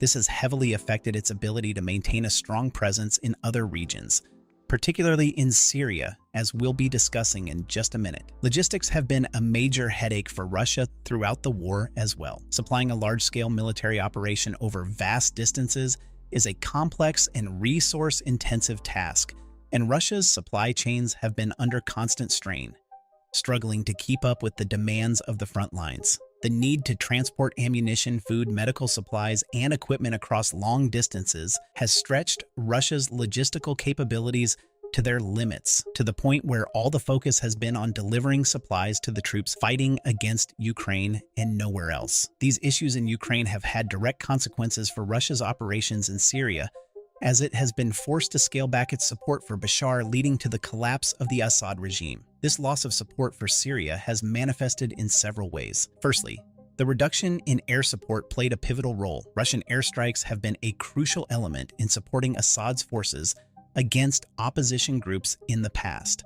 However, with a significant portion of its air force redirected to Ukraine, Russia has been unable to maintain the same level of air operations in Syria. This has allowed opposition forces to regroup and mount successful offensives under the leadership of the Hayat Tahrir al-Sham rebels against government-held areas. With organized tactics and limited resistance, this has led to the rebels capturing Aleppo and Damascus and the deposing of Bashar al-Assad's regime. We have a full video that we made of the timeline play-by-play of this event. You can watch it here to get yourselves up to speed. Secondly, the redeployment of ground forces has been another area where chinks in Russia's support to Syria showed. Russia had deployed special forces and military advisors to assist Syrian troops. However, many of these units have been recalled to bolster the Russian presence in Ukraine. This is because of the sheer losses Russia has been taking against Ukraine. Were Ukraine not mounting a strong resistance, Russia would have a lot more troops to dedicate to Assad, but this has unfortunately not been the reality. As of last month, Russian combat losses in Ukraine amounted to almost 700,000 troops, According to the General Staff of the Armed Forces of Ukraine, this is a staggering number, and it shows why Russia has been pulling back troops from Syria to replace those lost on the Ukrainian front lines. This action of self-preservation left Assad's forces without crucial support on the ground, weakening their position against rebel groups.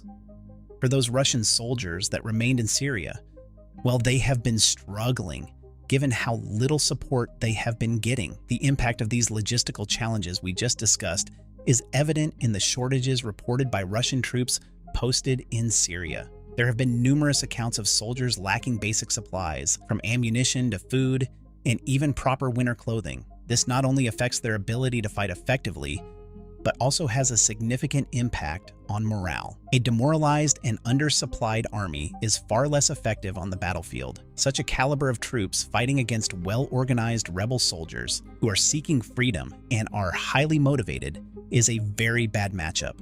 It's no wonder the rebels gained ground so quickly. Thirdly, the impact on Russia's naval presence has been diminished.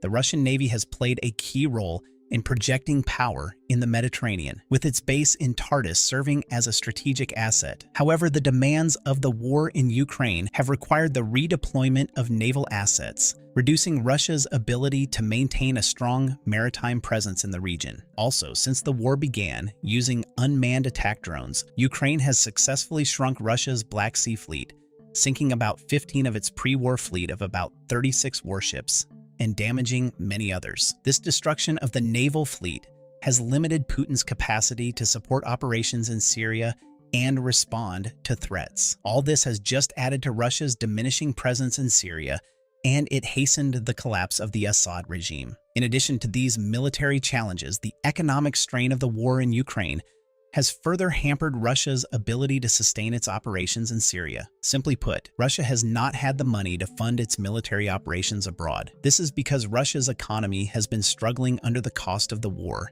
and the weight of sanctions imposed on it. Well over 16,000 sanctions have been imposed on Russia, its companies, and various key citizens. These have had a tremendous toll on the Russian economy. At the beginning of the year, the Pentagon estimated that the military operations in Ukraine had cost Russia up to $211 billion. This includes direct military expenditures, such as the cost of equipment, ammunition, and logistics, as well as the economic impact of international sanctions and lost revenue from canceled arms sales. By now, months later, this figure has no doubt increased substantially. The economic impact of the war also extends beyond direct military spending. Russia's gross domestic product (GDP) has taken a hit, with losses recorded in 2022 when the war started amounting to between $81 billion and $104 billion. The financial capital destruction measured by the market value of companies on the Moscow Stock Exchange also reached $322 billion that same year.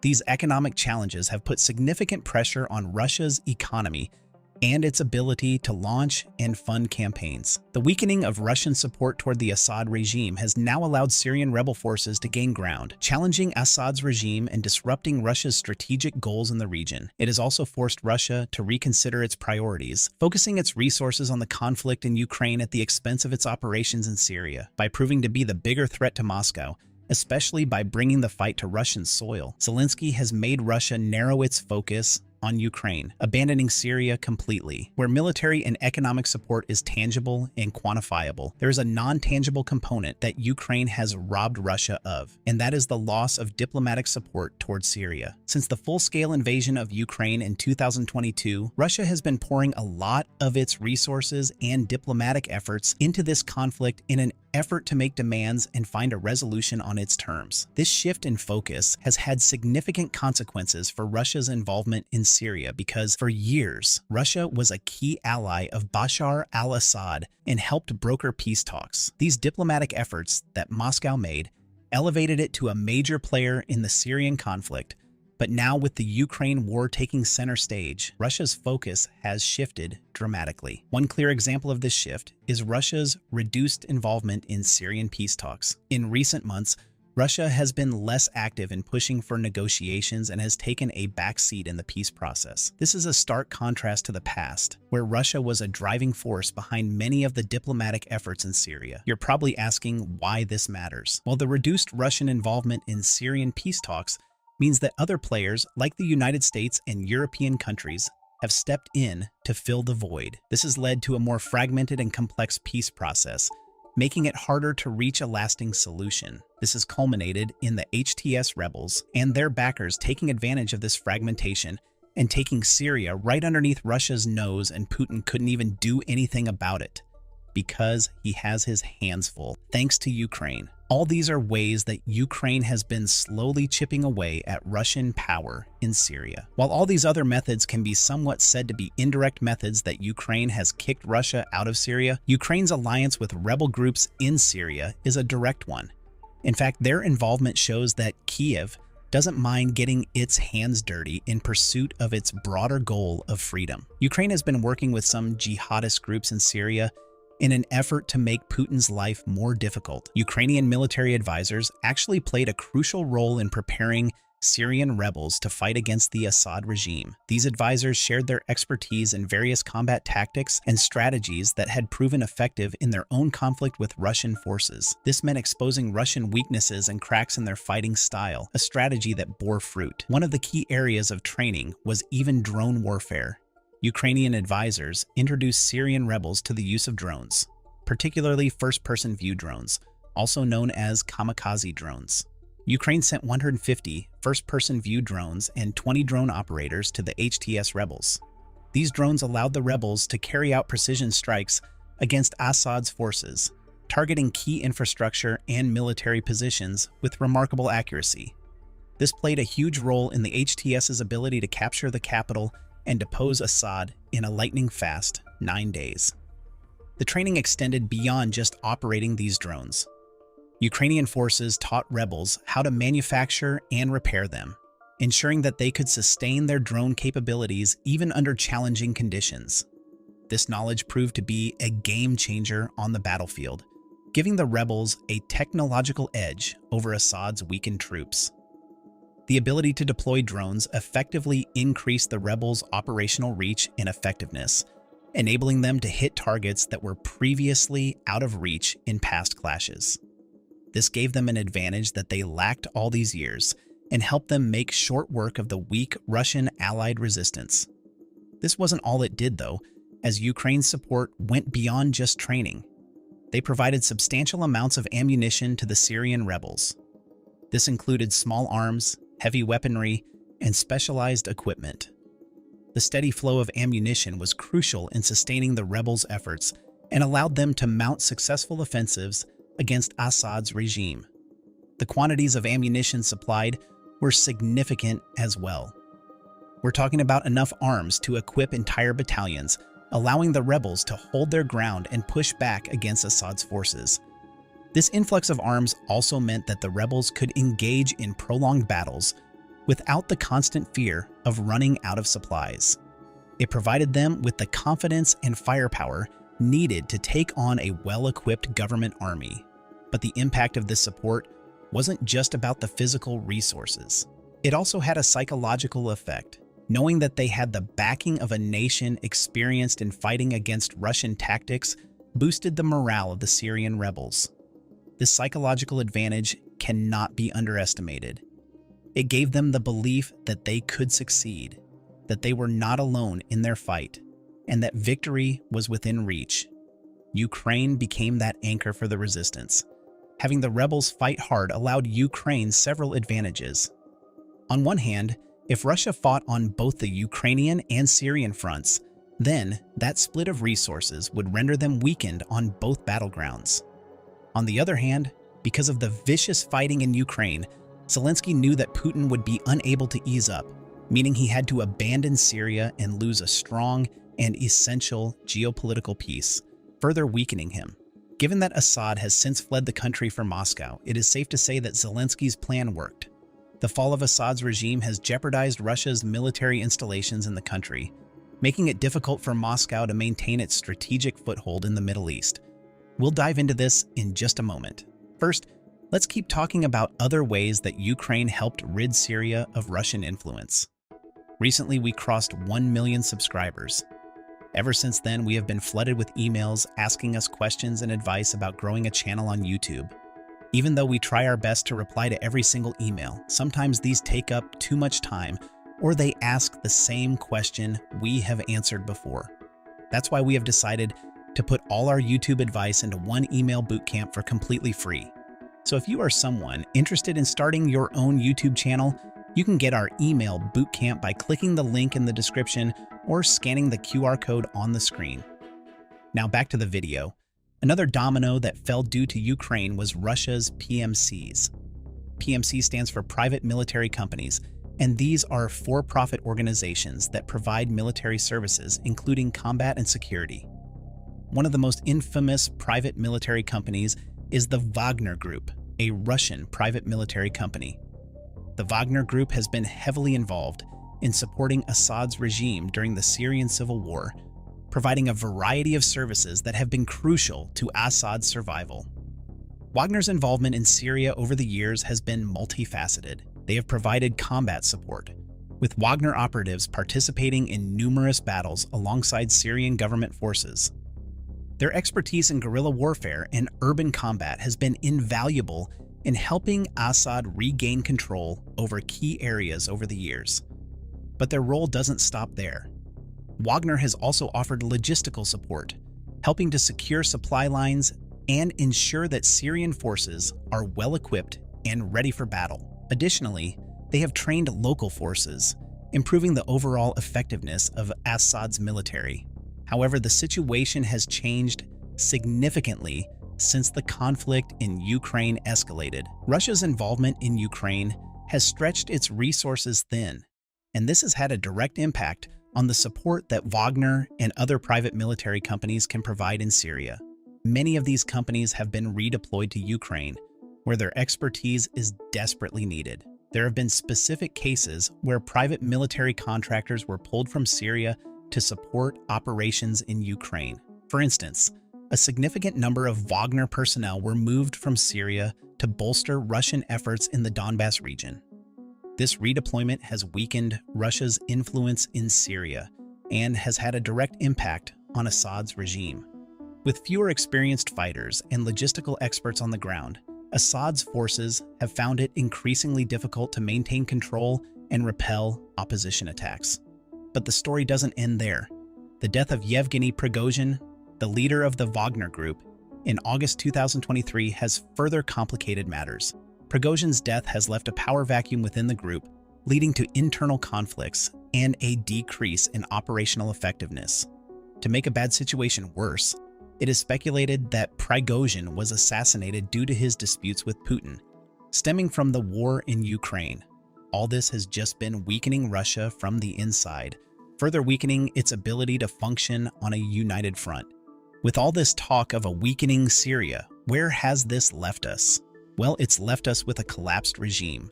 The downfall of Assad didn't happen overnight, though. It was a culmination of years of conflict and key turning points. Let me briefly give you an insight into how quickly this happened so you can better understand what I'm about to explain regarding lost Russian assets. One of the most significant moments in the collapse of the Assad regime was the fall of Aleppo in late November 2024. Opposition forces launched a large-scale attack on government-controlled areas and managed to take control of several key locations. The Syrian military, already weakened by years of war and internal corruption, couldn't hold back the coordinated assault. This was a major blow to Assad's regime and signaled a shift in momentum. Another crucial battle was the capture of Homs. This city was a strategic stronghold for Assad's forces, and its fall marked a significant shift in momentum. The rebels managed to push through despite some resistance, and this victory cut off Assad's forces from their coastal strongholds, including the Russian military bases in Tartus and Hamaymim. All this happened because the rebels timed their attacks with weakened Russian and Iranian presence. This was no doubt the doing of the Ukrainian intelligence, feeding the rebels key information and coordinating their attacks with them. With that out of the way, let's talk about the impact of the collapse of Assad's regime on Russia's military assets in Syria. Russia has maintained a significant presence in Tartus and Maymim. The two cities are crucial. On the northern edge of the seaport in Tartus is located a Russian naval facility. It is a leased military installation of the Russian Navy that's been crucial in expanding Russia's naval power.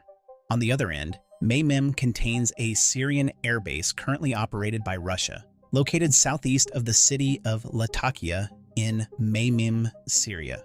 The legal status of the base is regulated by a treaty Russia and Syria signed in August 2015. At the end of 2017, Russia said it had decided to turn the Maymim base into a component of its permanent military contingent stationed in Syria.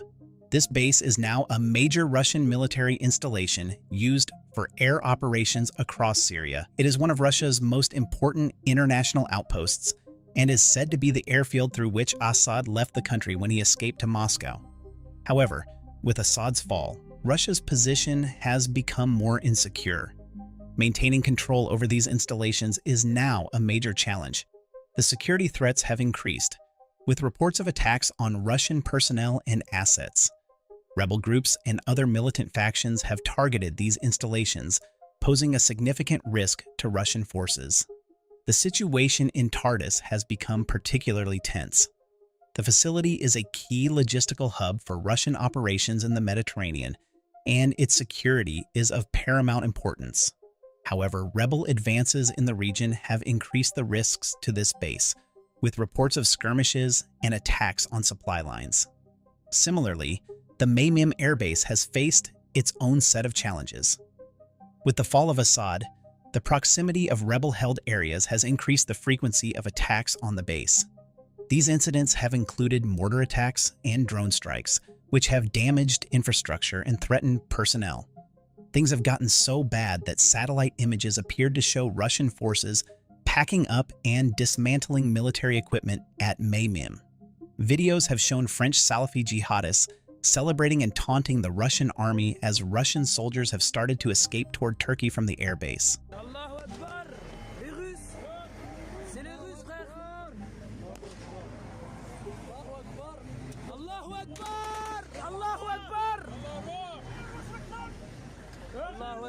While others are escaping, Russia is still trying to protect these bases however they can, as they represent a solid portion of their international power.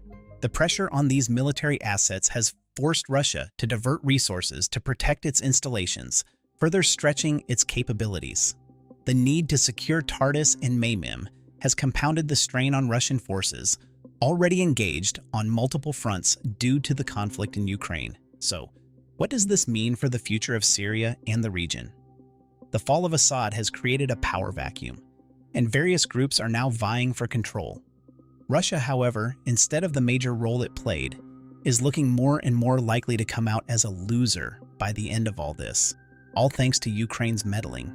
On top of all the domestic losses that Russia has suffered in Syria at the hands of Ukraine's scheming, the fall of Assad has affected Russia's regional strategy and its power projection. This is a big deal, so let's break it down. First off, Putin was seen as fairly powerful by many other regional players because he was able to protect Assad. But now, Assad has been overthrown, which shows Putin's weakness. Many Arab states will understand this now, and that will weaken Putin's invincible persona. Also, in continuance from what we just discussed, before Assad fell, Russia had a pretty strong presence in the Mediterranean, thanks to its naval base in Syria. They used this base to project power and challenge NATO's dominance in the region. But now, with Assad gone, Russia's ability to maneuver its naval and air forces in the Mediterranean has been significantly limited. This means they can't move as freely or project power as effectively as they used to. It's also very concerning because Russia's interests in Libya, Sudan, and across Central Africa are all largely dependent on its bases. With those gone, they are in trouble because the only other way to access those regions from there would be through Turkey. Turkey, however, does not allow warships to transit through the Bosphorus Strait, meaning that without the Russian base at Tartus, the only way of projecting naval power into the Mediterranean is through the Baltic, which is hardly ideal. Likewise, without the airbase at Maymim, providing air support to operations in Africa would also depend upon Turkey's goodwill, which is something unlikely to sit well with the Kremlin, given that in the Syrian civil war, they fought on opposite sides.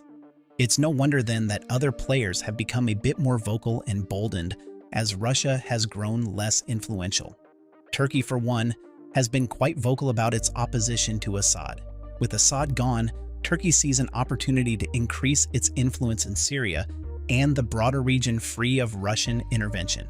They've been supporting opposition groups and even conducting military operations in northern Syria, so they already possess a degree of influence in certain parts of the country. Iran, on the other hand, has been hit hard by Assad's fall. Syria was Iran's closest ally in the Middle East, and they invested heavily in keeping Assad in power. Now, with Assad gone, Iran's ability to project power in the region has been severely diminished. They've had to rethink their strategy and focus more on internal stability. They also have to grasp with the reality of powerless allies as Syria has collapsed and Russia is weakened and busy with Ukraine. The Gulf states, like Saudi Arabia and the UAE, have also been affected. They've been supporting different factions in the Syrian conflict, and with Assad gone, they're trying to figure out how to navigate this new landscape.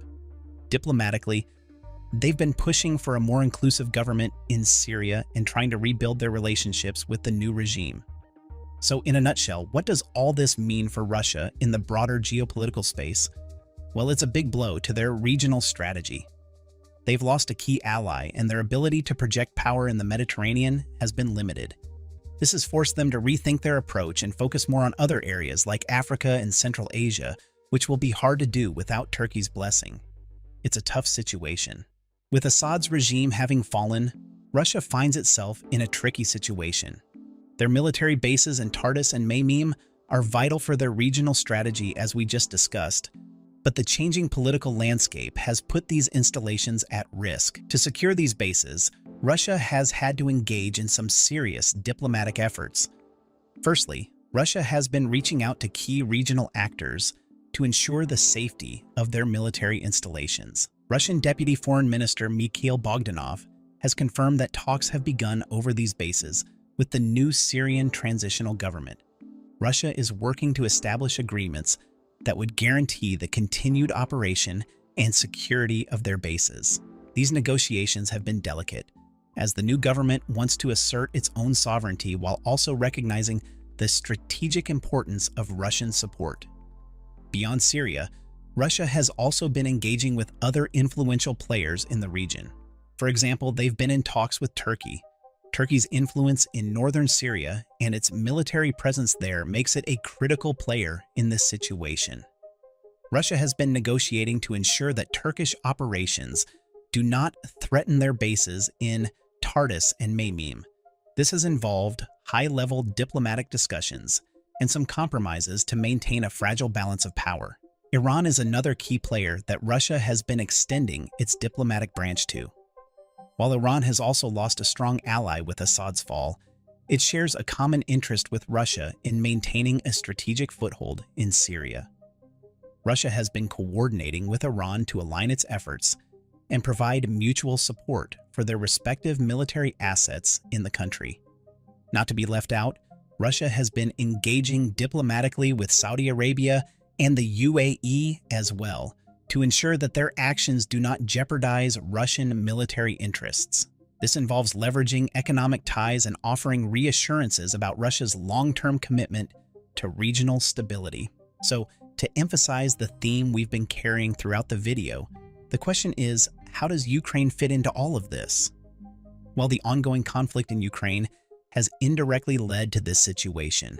Ukraine's resistance has significantly weakened Russia's military resources, forcing them to divert attention and assets away from Syria. This has created opportunities for other regional actors to challenge Russia's presence, complicating their efforts to secure their bases. And how does Ukraine benefit from this? You might ask. Well, the more resources Russia is forced to allocate to securing its interest in Syria, the fewer resources it has available for the conflict in Ukraine. This dynamic helps Ukraine by stretching Russian forces thinner and reducing their effectiveness on multiple fronts, increasing the chances of a Ukrainian victory. This forward and strategic thinking by Ukraine has exemplified military strategy at its finest. With Russia's presence already weakened, and with them on their way to losing their bases, it's hard to not call this anything other than a great tactical victory for Kyiv. Things are still moving very fast in Syria. Assad regime has collapsed, Bashar and his family have fled the country, and they are now refugees in Russia. And now it seems Israel and the United States are getting involved in the country. New reports show that Israeli tanks are rolling into Syria and Israeli jets are striking inside Damascus. All the while, American jets are striking ISIS positions all over Syria. So let's get into all that and more in today's video. Like always, be sure to hit the like button down below. It helps us out tremendously when covering war-related topic. Let's begin. First and foremost, for all of you guys who love seeing maps as much as me, here's a cool animation map of how things played out in Syria in last 11 days. How the situation just flipped 180 degrees. Now, one of the biggest news we got today is Moscow announcing, or I guess Moscow State Television announcing that Assad and his family is in Moscow in Russia and they've been granted asylum. They've been granted asylum on humanitarian grounds because of what's going on in Syria. Now, Russia may not admit this, but they have invested billions and maybe tens of billions of dollars in the past decade to keep Assad in power. And in return, they got bases in the Mediterranean Sea. They had military bases in Syria and they had naval base in Syria, the Tartars base, which was the only base Russia had in the Mediterranean Sea. Now, this is a huge hit to Russia's ability to project power in the Middle East, and that's not even taking in account that Turkey is probably going to have a much bigger influence in that area in Syria now that the Russia is gone, Assad is gone. So first, let's get into what this means for Russia. Here's the clip. Well, I mean, the announcement was made on Russian state television, so it was a brief announcement quoting a Kremlin source saying that Bashar al-Assad and his family had arrived in Moscow and been given asylum on humanitarian grounds. I think that these extraordinary events that we've been witnessing are a major blow to the Kremlin. I mean, after all, Russia's intervention in the Syrian war was driven to a large extent by Russia's desire to project itself as a global power. Shoring up Assad was seen very much as a way of challenging the West. And now, in a matter of days, this Kremlin Syria project has sort of unraveled in dramatic circumstances. I think that Russia's priority now will be the fate of its two main military bases in Syria, one air base, one naval base, which have had given Russia a foothold in the eastern Mediterranean. Meanwhile, tonight, Russian state television is telling Russians this. Let me just tell you. So the TV said, of course, we are not indifferent to what is happening in Syria, but our priority is Russia's own security in the zone of the special military operation, Russia's war in Ukraine. Now, I think that language, we are not indifferent to what is happening in Syria, I find that quite extraordinary in a country, Russia, which for years has done everything possible to keep Assad in power, but has failed. Now, situation in Syria is uncertain, and that's exactly why the Israelis are striking inside Syria and the American jets are striking against ISIS positions in Syria. No one wants Syria to fall back into chaos like it was before, and that was a big problem last time the civil war was going on, before the ceasefire was negotiated between Russia and Turkey. The problem was that there were a lot of different factions fighting against the Assad government, and they weren't coordinated. It was more of randomness going on. Everyone was just fighting. While on the other side, the government forces were heavily coordinated and they had a lot more backing behind them. They had the Iranians helping them out and even the Russians helping them out, who did have bases, the forces inside Syria. On top of that, they had jets, which gave them air superiority. But last time when HTS, the main group that's leading this offensive right now, lost, they blamed it on God. They were just like, God didn't want them to win, that's why they lost. But this time around, the same leader who made those comments seems to be a lot more process driven and a lot less like spiritually driven. So CNN was able to get an exclusive interview with him somehow while this was going on, right after they took Aleppo. This was before they took Damascus. So in between this offensive is going on, he gave an interview with CNN, and in there he shared some interesting points as to why they're so successful this time around compared to last time. So let's listen to that real quick. In recent years, there has been a unification of internal opinions and the establishment of institutional structures within the liberated areas of Syria. This institutionalization included the restructuring within military factions. They entered unified training camps and developed a sense of discipline. This discipline allowed them, with God's guidance, to engage in a battle in an organized manner. The progress and execution of plans have been swift, with clear communication and adherence to commands. They stop where they should stop and withdraw where they should withdraw. The revolution has transitioned from chaos and randomness to a state of order, both in civil and institutional matters and in military operations alike. Another issue with all this is the leader of the main rebel group, HTS, is this guy, Abu Muhammad al-Julani. And his resume up until this point is not good, to say the least. As you guys can see from your screen, he has been part of ISIS, Mujahideen Surah Council, Al-Qaeda, and much more. I guess just looking at this, it's fair to say that some people doubt the situation in Syria may not improve. But the surprising part of all this is this interview tour that he has been doing. And on top of that, there seems to be like a social media campaign from his side that's going on. And that's to convince the foreign world, I'm guessing, and maybe even people in Syria, that he has moderated in his views. And this is what he had to say about how his views have changed when it came to being part of ISIS and Al-Qaeda. So let's listen to that before we get into the Israeli and the US strikes. Hayat Tahrir al-Sham is one of the factions in the region, just like all the others. Now we're talking about a larger project. We're talking about building Syria. Hayat Tahrir al-Sham is merely one detail of this dialogue, and it may dissolve at any time. It's not an end in itself, but a means to perform a task confronting this regime.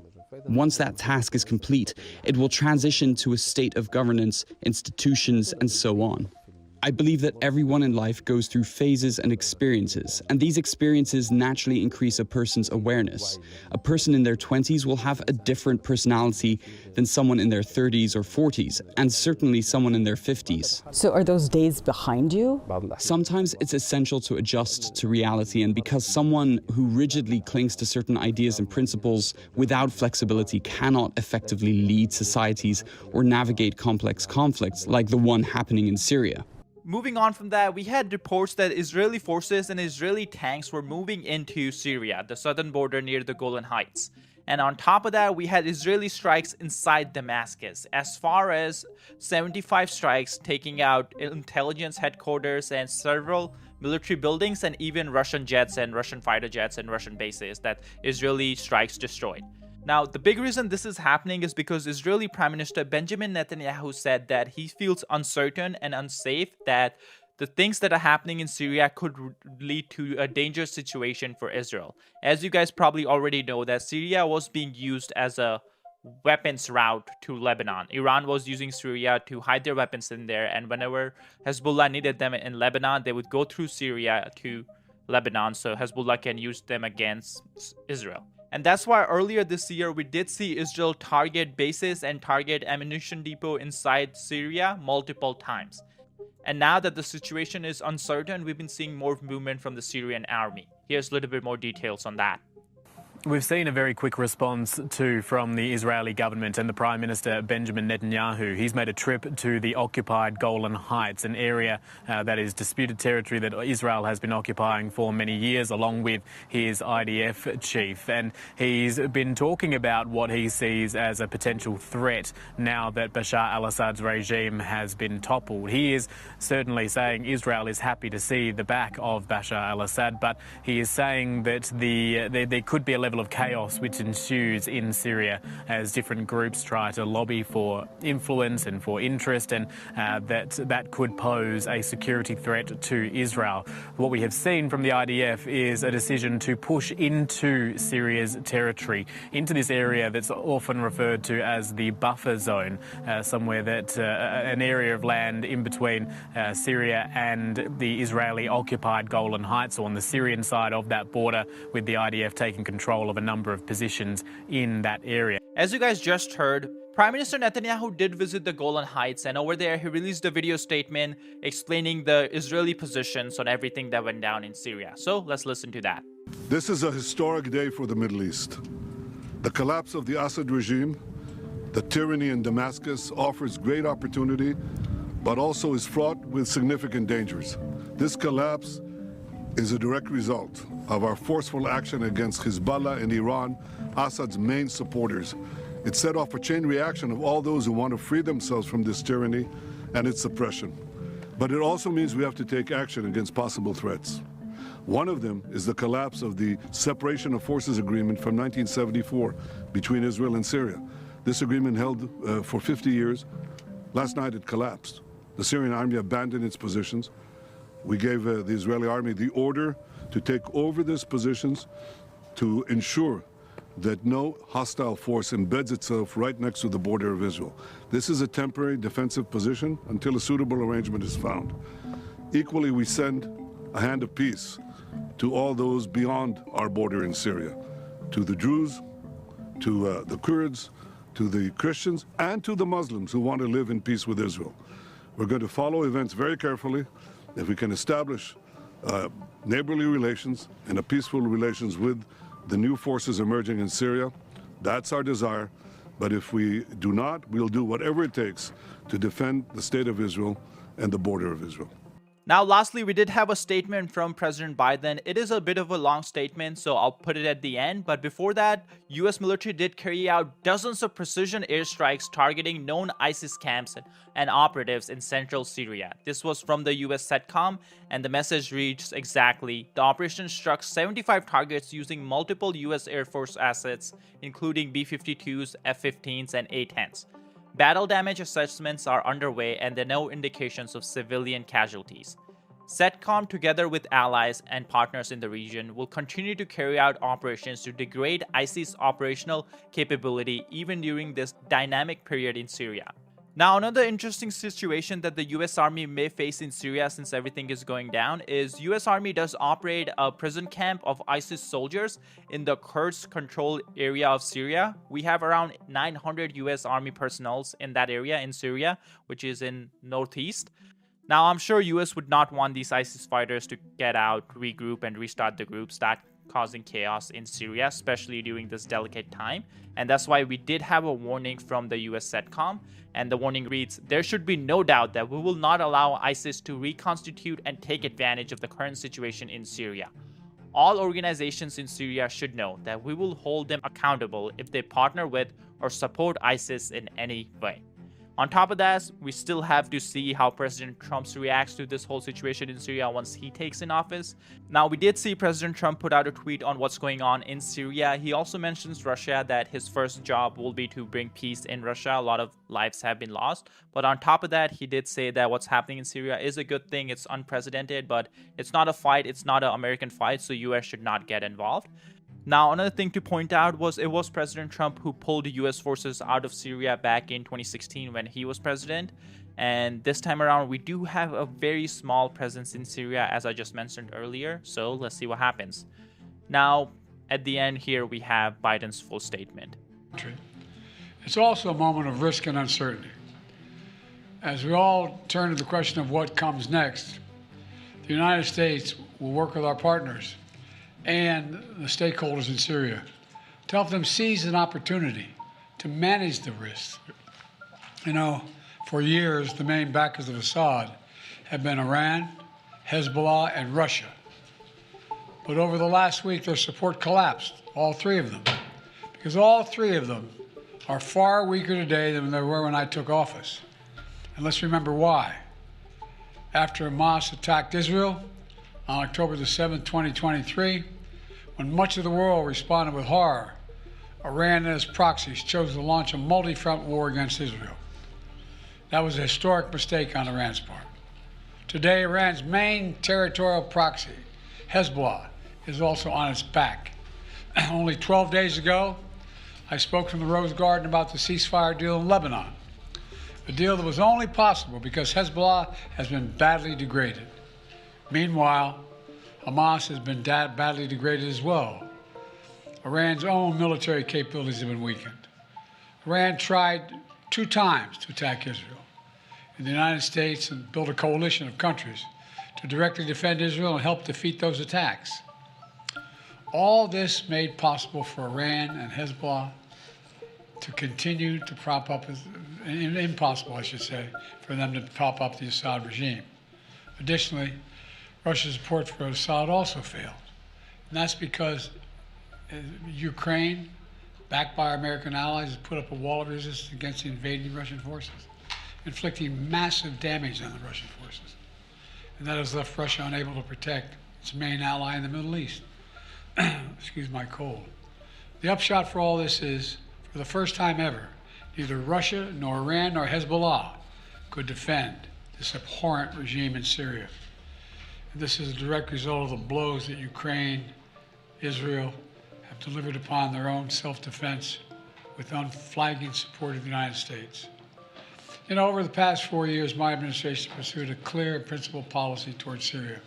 First, we made clear from the start sanction on Assad would remain in place unless he engaged seriously in a political process to end the civil war, as outlined by the UN Security Council resolution passed in 2015.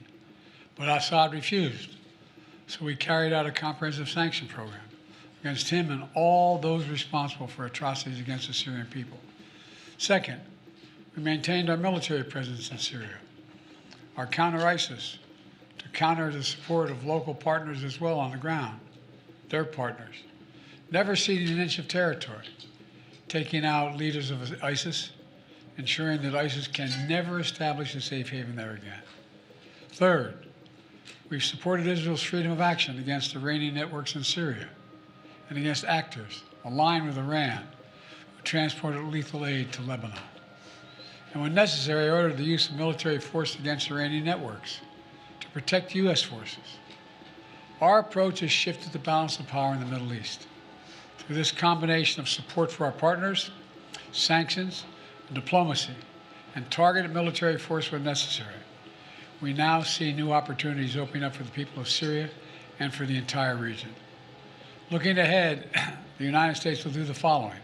First, will support Syria's neighbors, including Jordan, Lebanon, Iraq, and Israel, should any threat arise from Syria during this period of transition. I will speak with leaders of the region in the coming days. I had long discussions with all of our people earlier this morning. And I'll send senior officials from my administration to the region as well. Second, we will help ensure stability in eastern Syria, protecting any personnel, our personnel, against any threats, and will remain our mission against ISIS will be maintained, including the security of detention facilities where ISIS fighters are being held as prisoners. We're clear-eyed about the fact that ISIS will try to take advantage of any vacuum to reestablish its capabilities and to create a safe haven. We will not let that happen. In fact, just today, U.S. forces conducted dozens of precision strikes, airstrikes, within Syria, targeting ISIS camps and ISIS operatives. Third, we will engage with all Syrian groups, including within the process led by the United Nations, to establish a transition away from the Assad regime toward independent, sovereign, I want to say it again, sovereign Syria, with a new constitution, a new government that serves all Syrians. And this process will be determined by the Syrian people themselves. And the United States will do whatever we can to support them, including through humanitarian relief, to help restore Syria after more than a decade of war and generations of brutality by the Assad family. And finally, we will remain vigilant. Make no mistake, some of the rebel groups that took down Assad have their own grim record of terrorism and human rights abuses. We've taken note of statements by the leaders of these rebel groups in recent days, and they're saying the right things now. But as they take on greater responsibility, we will assess not just their words, but their actions. And we are mindful that there are Americans in Syria, including those who reside there. YouTube is still not a fan of a lot of topics we cover, and that means the videos get restricted and demonetized. That's why we recently launched memberships and Patreons. This way you guys can support the content we make directly if you're able to. Because we want to continue covering this type of topics even if advertisers don't like it. We like doing it and hopefully you guys like watching it. That's why Patreon and memberships give us a way to continue doing that without worrying about YouTube demonetizing our videos. So if you're interested and you're able to support us, you can do so by joining our Patreon or becoming a member on YouTube. The QR codes will be on the screen and the links in the description. Your support is greatly appreciated. Putin has apologized, but also said Russia is not at fault. Now even Russian allies are turning against him. On Christmas Day, a day meant for family, peace, and joy, Azerbaijan Airlines Flight 8432, that was en route from Baku, Azerbaijan, to Grozny, Russia, plummeted from the skies above to the earth below, exploding into a fiery coffin on impact. The cause, however, wasn't engine failure or a mistake made by the pilots. Russia's air defenses allegedly shot the passenger plane down. Then, instead of helping the plane, officials ordered it to go to a different country across the sea, hoping that the plane would crash into the water and no one would find out the truth about Russia's evil actions. What's shocking is that this isn't the first time Russia has done something like this, and given the pattern that is beginning to emerge, it certainly might not be the last. But why is Russia shooting down passenger planes with innocent civilians from other countries? In this video, we will dig deep into the layers of this tragedy, uncovering unexpected insights and disturbing facts. What we reveal today might fundamentally alter your perception of the safety of our skies, especially when Russia is involved. Your support for our content is always appreciated, especially when we have Putin's bots and the algorithm heavily suppressing our reach every time we talk about war topics. So please keep liking and sharing our content, as that greatly helps the channel. With 38 of the 67 passengers that were on board the flight now dead, and a good number of the survivors in dire medical conditions, this incident once again highlights the cruel nature of Moscow and its agents.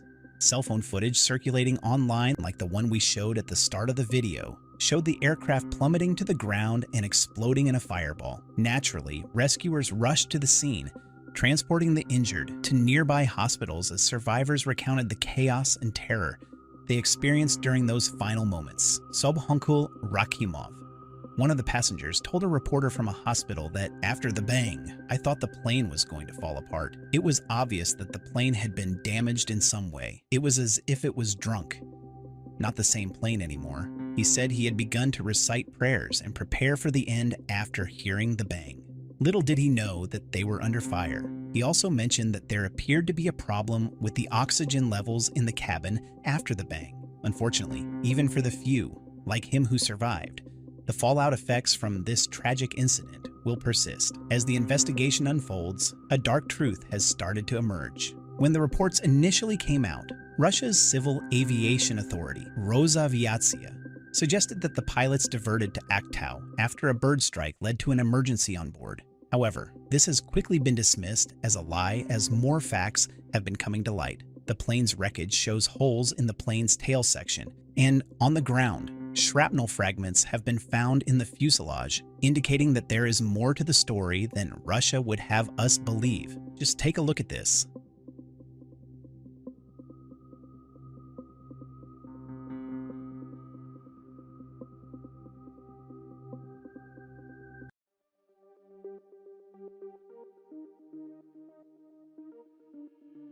Contrary to flimsy Russia's bird excuse, it is now largely believed by US intelligence that the plane came under fire from Russian air defense systems that were potentially fending off a Ukrainian drone attack. Likely the passenger plane was struck by a Russian Pantsir S air defense system after being mistaken for an enemy drone. Lately, Russia has been on edge as Ukraine's drones have indeed been a significant problem for them. The extensive use of drones by Ukraine has transformed modern warfare, with thousands of unmanned aerial vehicles being deployed to track enemy forces, guide artillery, and bomb targets. These drones have been used to great effect, even destroying costly artillery pieces and tanks worth millions of dollars. The continuous use of drones has resulted in significant losses for Russia, with some estimates suggesting that up to 90% of Russian equipment in certain areas has been destroyed due to drone strikes. It is because of this constant threat that Russia has been forced to adapt its defense strategies and implement the extensive use of the Russian Pantsir-S defense system to counter these drone threats. The Pantsir-S is a mobile air defense system designed to protect against a wide range of aerial threats, including drones.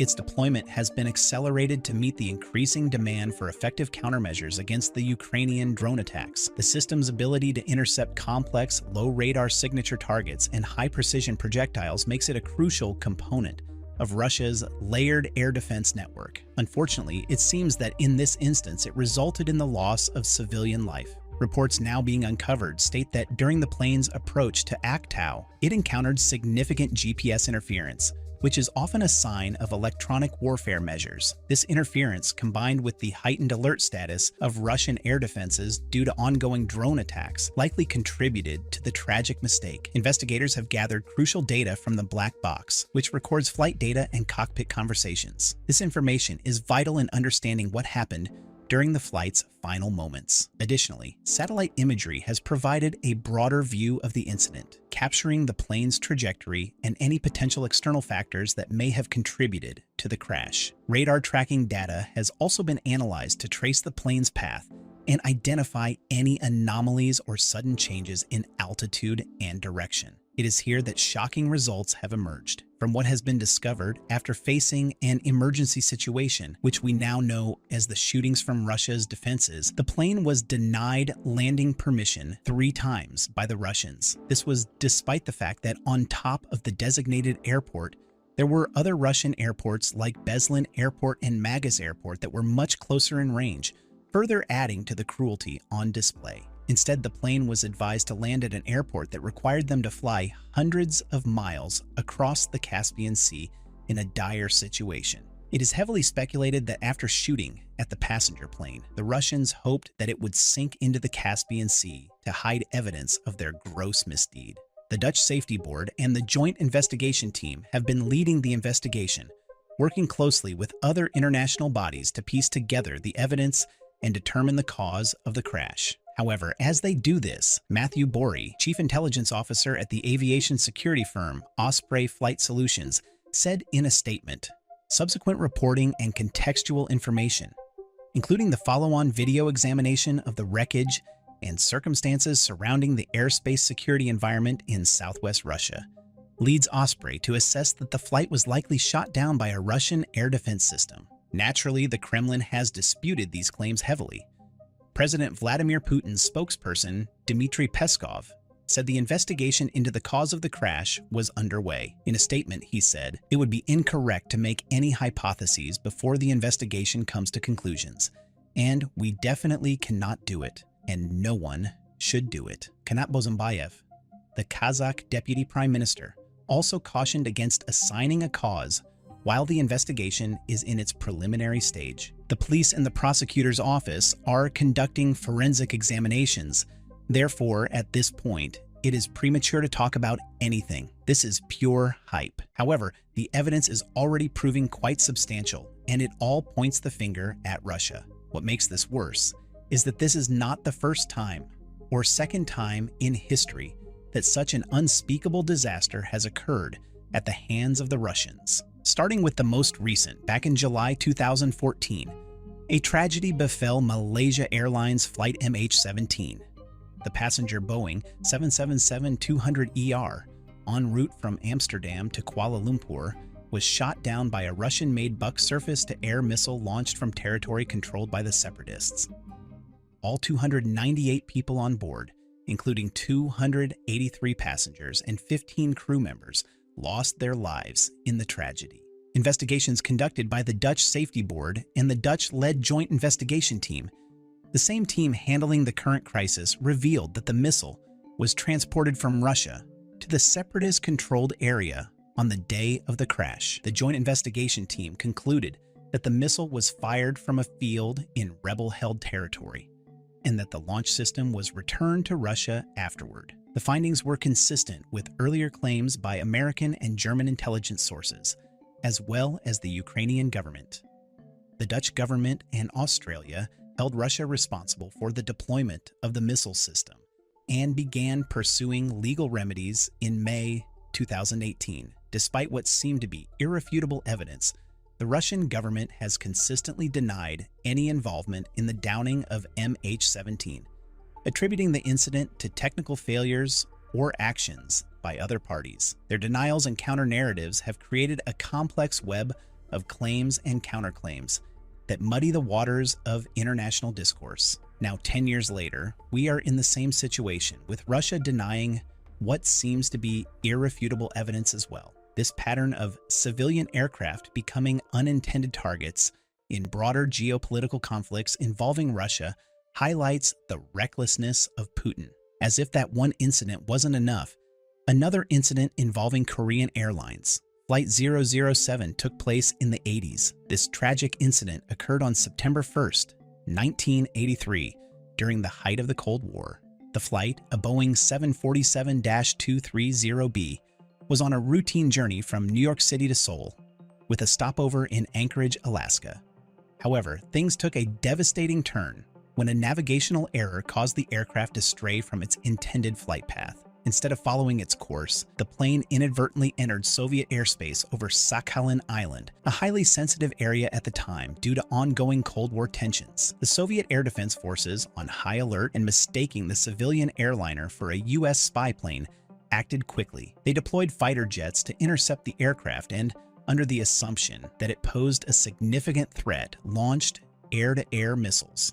Tragically, the attack resulted in the shooting down of the plane, leading to the loss of all 269 passengers and crew members on board. Among the victims was Larry McDonald, a U.S. representative, which added to the gravity of the situation. This incident immediately sparked a major international diplomatic crisis. Initially, the Soviet Union denied any involvement in the shootdown, but mounting evidence and international pressure forced them to admit responsibility. The shooting down of Flight 007 was met with widespread condemnation from the global community, highlighting the intense geopolitical climate of the Cold War. The incident exemplified the dangerous nature of US-Soviet relations at the time and the extreme measures taken by both sides in their efforts to protect national security interests. Now it seems, 41 years later, the downing of passenger planes by Russian troops is still happening, and the game of denial is still taking place. When you look at these tragic incidents that all happened on Moscow's watch,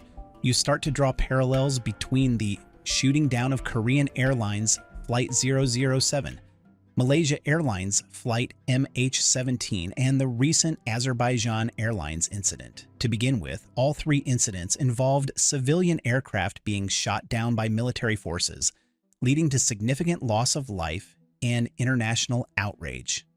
In each case, the aircraft entered or was perceived to have entered restricted or contested airspace, leading to a tragic misidentification as a military threat. For Korean Airlines Flight 007, a navigational error caused the plane to stray into Soviet airspace during the Cold War, resulting in its downing by Soviet fighter jets.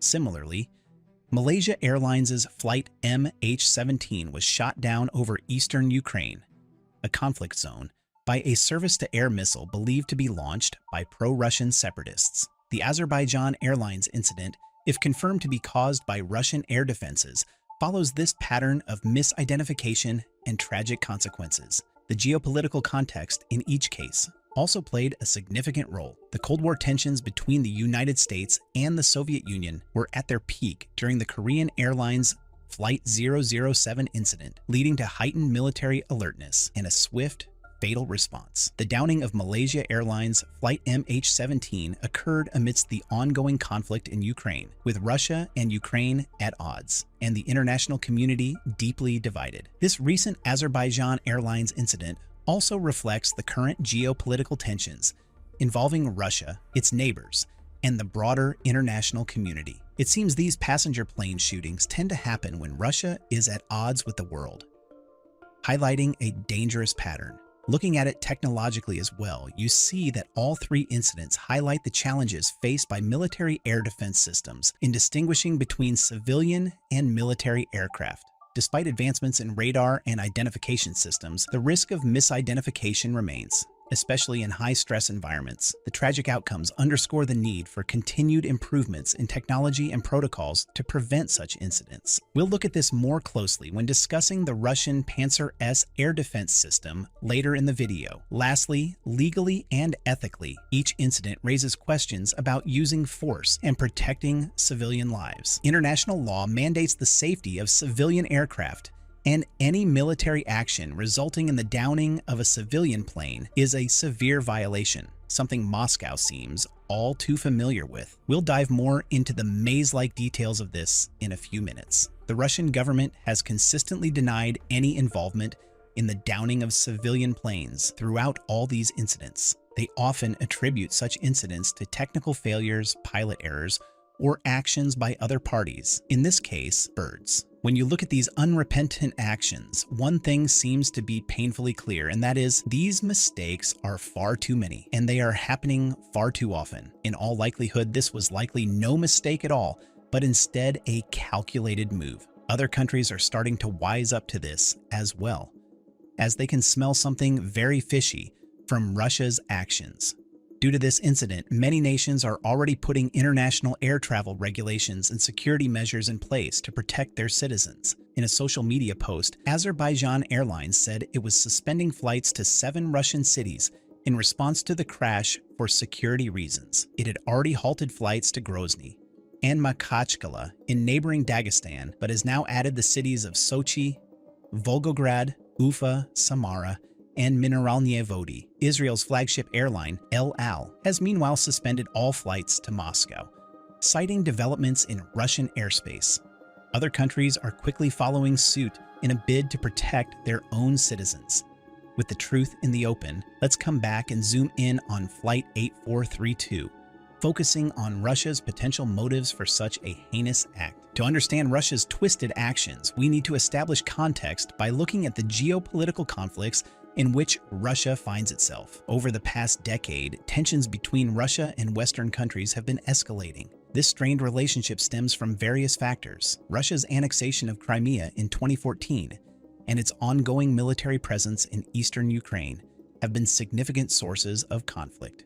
These actions have led to severe economic sanctions and diplomatic isolation from many Western nations. Furthermore, Russia's involvement in the Syrian civil war, where it supported the recently toppled Assad regime, has further heightened global tensions. The international community views these moves as aggressive and destabilizing, contributing to a highly volatile geopolitical environment that has shifted against Moscow's interests. Bringing it closer to home now, in recent years, the geopolitical landscape has become even more complex with the involvement of other regional players. Azerbaijan, situated at the crossroads of Europe and Asia, has emerged as a significant geopolitical player. Firstly, it is a key transit point for energy supplies, particularly oil and gas. The country is part of important energy corridors that transport hydrocarbons from the Caspian Sea region to Europe, bypassing Russia. This makes Azerbaijan a significant player in the global energy market and an important partner for energy security in Europe. Additionally, Azerbaijan's location serves as a bridge between different cultural and geopolitical regions. It is situated near major powers such as Russia, Iran, and Turkey, making it an important player in regional politics. This proximity to influential neighbors gives Azerbaijan a unique role in balancing relations and fostering cooperation in the region. Furthermore, Azerbaijan is a crucial part of several international transport and trade routes, including the east-west and north-south transport corridors. These routes enhance its connectivity and economic potential, making it a vital link in the global supply chain. To add to this, Azerbaijan's role in the geopolitical climate is further underscored by its hosting of the 29th Conference of the Parties to the United Nations Framework Convention on Climate Change in November 2024. This event showcased Azerbaijan's commitment to addressing global climate challenges while leveraging its geopolitical advantages.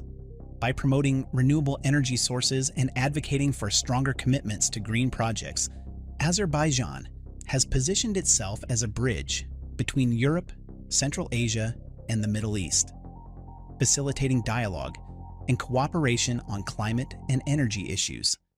This unique position that Azerbaijan is in is perhaps one of the potential reasons that Russia could have for intentionally attacking Flight 8432.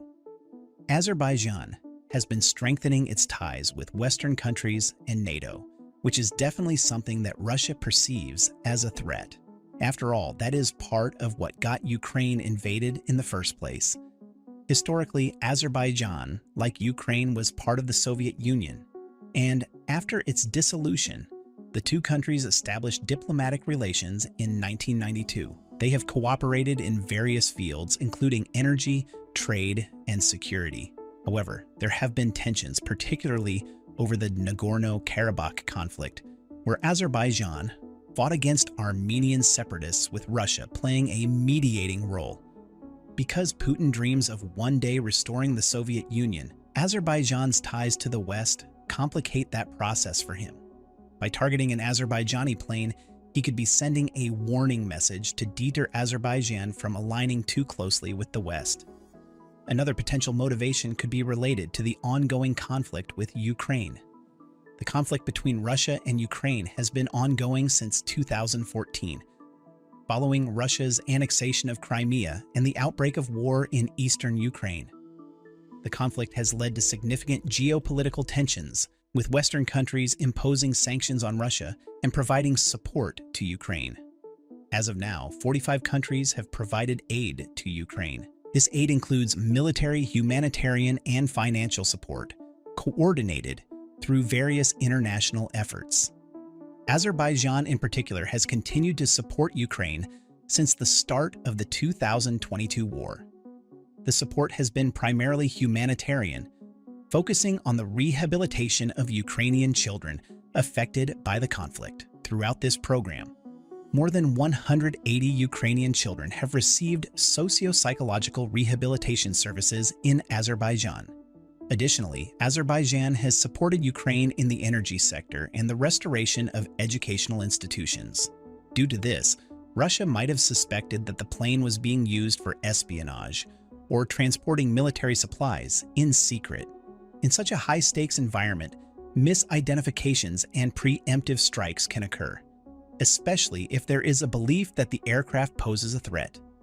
With the war with Ukraine currently going on, countermeasures against espionage are in full force, and Putin, with his moral decay, is not the kind of man who would take chances, even on faulty information.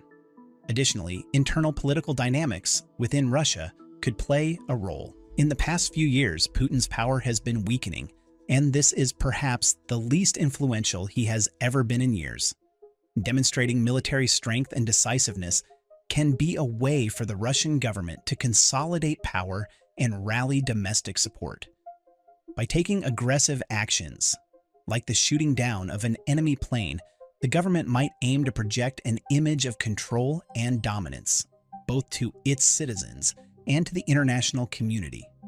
In such scenarios, governments might use propaganda to shape public perception, portraying the incident as a necessary action to protect national security or to combat perceived threats.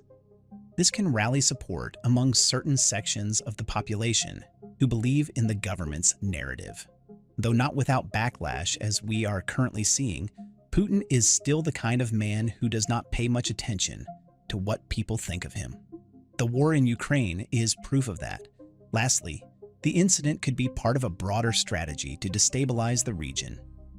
Russia might aim to weaken neighboring countries and assert its influence over the region by creating uncertainty and fear.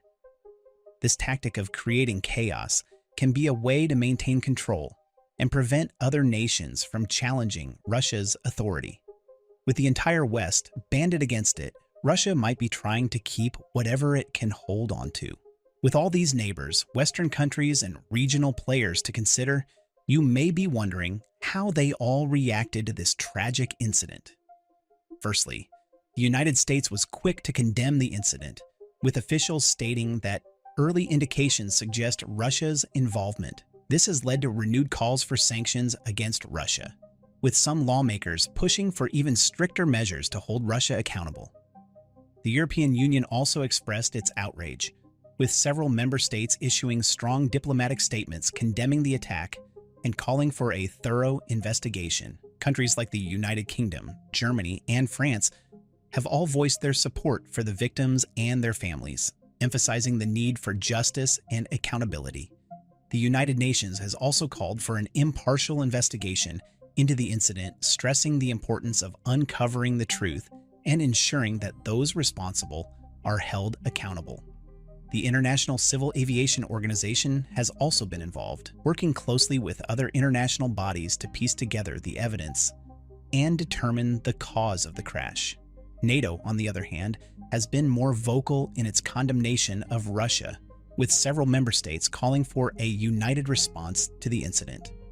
NATO's Secretary General has emphasized the need for collective action to address the threat posed by Russia's aggressive actions and to ensure the safety of civilian air travel. The alliance's spokesperson, Farah Dalala, said on her social media account, "Our thoughts and prayers are with the victims and families of Flight Baku-Grozny of Azov. We wish a speedy recovery to those injured in the disaster and call for a full investigation into the causes of the crash." World leaders aren't the only ones who have had reactions to this situation. Citizens, too, have been very vocal about this tragedy. In Azerbaijan, the incident has sparked widespread outrage, with thousands of people taking to the streets to demand justice for the victims. The government has declared a national day of mourning, with flags flown at half-mast and moments of silence observed across the country. In Russia, anti-war protests have also erupted, with demonstrators calling for an end to the violence and for those responsible to be held accountable. These protests have been met with a heavy-handed response from the authorities, with many demonstrators detained and reports of police brutality. It's frankly not hard to understand why the citizens are upset. This attack, unlike the ones we've seen the past 3 years of the Russo-Ukrainian War, has been against civilians, of a non-involved country no less. It has no justification and no basis. With all the chaos that has been brought about as a result of this sad and cruel incident, there are 3 key factors that we must take into consideration. The first is the sheer geopolitical impact of this event. Simply put, the shooting down of a civilian aircraft will no doubt lead to significant diplomatic fallout. This instance will certainly escalate existing tensions and create new conflicts between countries. For instance, after the investigations are done, if Russia is found to be responsible for the Azerbaijan Airlines crash beyond doubt, it could lead to severe diplomatic rifts between Russia and Azerbaijan, as well as other neighboring countries like Kazakhstan. These countries may seek to strengthen their alliances and military capabilities to counter perceived threats. If anything, it will push these nations to ally more with the West and detach them from Russia, further destabilizing the region. Additionally, the international community, including major powers like the United States and the European Union, may impose more sanctions and take other punitive measures to hold Russia accountable, which could worsen global tensions and impact international relations. Russia is already heavily struggling with the 16,500 sanctions it is under. Any more and there won't be much of a functional economy to talk about. The few allies it still has might even back off if they see Russia taking aggressive actions against innocent civilians. The second point to note is that the legal and ethical considerations surrounding this incident are substantial. International law mandates the safety of civilian aircraft within a nation's airspace. and any military action resulting in the downing of a civilian plane could be seen as a violation leading to severe legal repercussions. Ethically, the incident raises critical questions about the use of force and the protection of non-combatants. Military actions must adhere to principles of proportionality and necessity, ensuring that any offensive measure is justified and strictly limited to achieving a legitimate military objective. The global outrage and demand for transparency reflect the need for international investigations to ascertain the facts and assign responsibility. Perhaps the findings from the ongoing investigations could lead to diplomatic actions, reparations, and necessary changes in military protocols to prevent future occurrences. If it is concretely proven that Russia intentionally shot down the Azerbaijan Airlines plane, it would add a significant layer to the ongoing legal challenges facing Vladimir Putin. The International Criminal Court had already issued an arrest warrant for him in March 2023, accusing him of war crimes related to the unlawful deportation and transfer of Ukrainian children to Russia. This is a serious charge and marks the first time the ICC has issued a warrant against the leader of a permanent member of the United Nations Security Council. Such an act would compound the case against Putin, adding to the list of accusations and potentially leading to further international condemnation and calls for accountability. This incident could severely impact Russia's diplomatic relations, especially if proven to be a deliberate act of aggression or negligence. The third and last thing to consider is the limitations that technology has. You see, technologically, air defense systems like the Pantsir S, that is said to have been used by Russia, are very sophisticated but clearly face challenges in distinguishing between civilian and military aircraft, especially in high-stress environments. These systems rely on advanced radar and control mechanisms, yet the risk of misidentification remains significant. The tragic downing of a civilian plane underscores the urgent need for improved target identification and enhanced cybersecurity measures to prevent similar incidents in the future. Modern warfare's complexities demand advancements in both technology and protocols to ensure such mistakes are minimized and civilian lives are protected. This is not a scenario that the world should ever be accustomed to. There have been precedents for technological advancement being pushed forward to prevent further disasters. In the 1983 incident, one of the most significant outcomes of the tragedy was the impact on international aviation. The incident led to a comprehensive review of aviation safety protocols and navigational systems. One of the key changes was the decision to open up the global positioning system for civilian use, which was initially developed for military purposes. The availability of GPS greatly enhanced the accuracy and reliability of navigation for commercial airliners, reducing the likelihood of similar navigational errors in the future. In addition to technological advancements, the downing of Flight 007 also emphasized the need for better communication and coordination between military and civilian air traffic control. Measures were implemented to ensure that civilian aircraft are more easily identifiable, and protocols were established to prevent such tragic mistakes from happening again. Perhaps the world of technology can take another bold leap forward in the pursuit of protection to prevent such disasters from continuously happening. When it's all said and done, the shooting down of a civilian aircraft is a stark reminder of the complexities and dangers involved in modern warfare and international relations. It highlights the urgent need for improved communication, technological advancements, and adherence to legal and ethical standards to prevent such devastating events in the future. What has happened in Azerbaijan is a disaster, and we can only wait for the full report to be released by the relevant international bodies. However, from what we know now, Putin's position and perception keep getting worse and worse as more innocent blood is shed.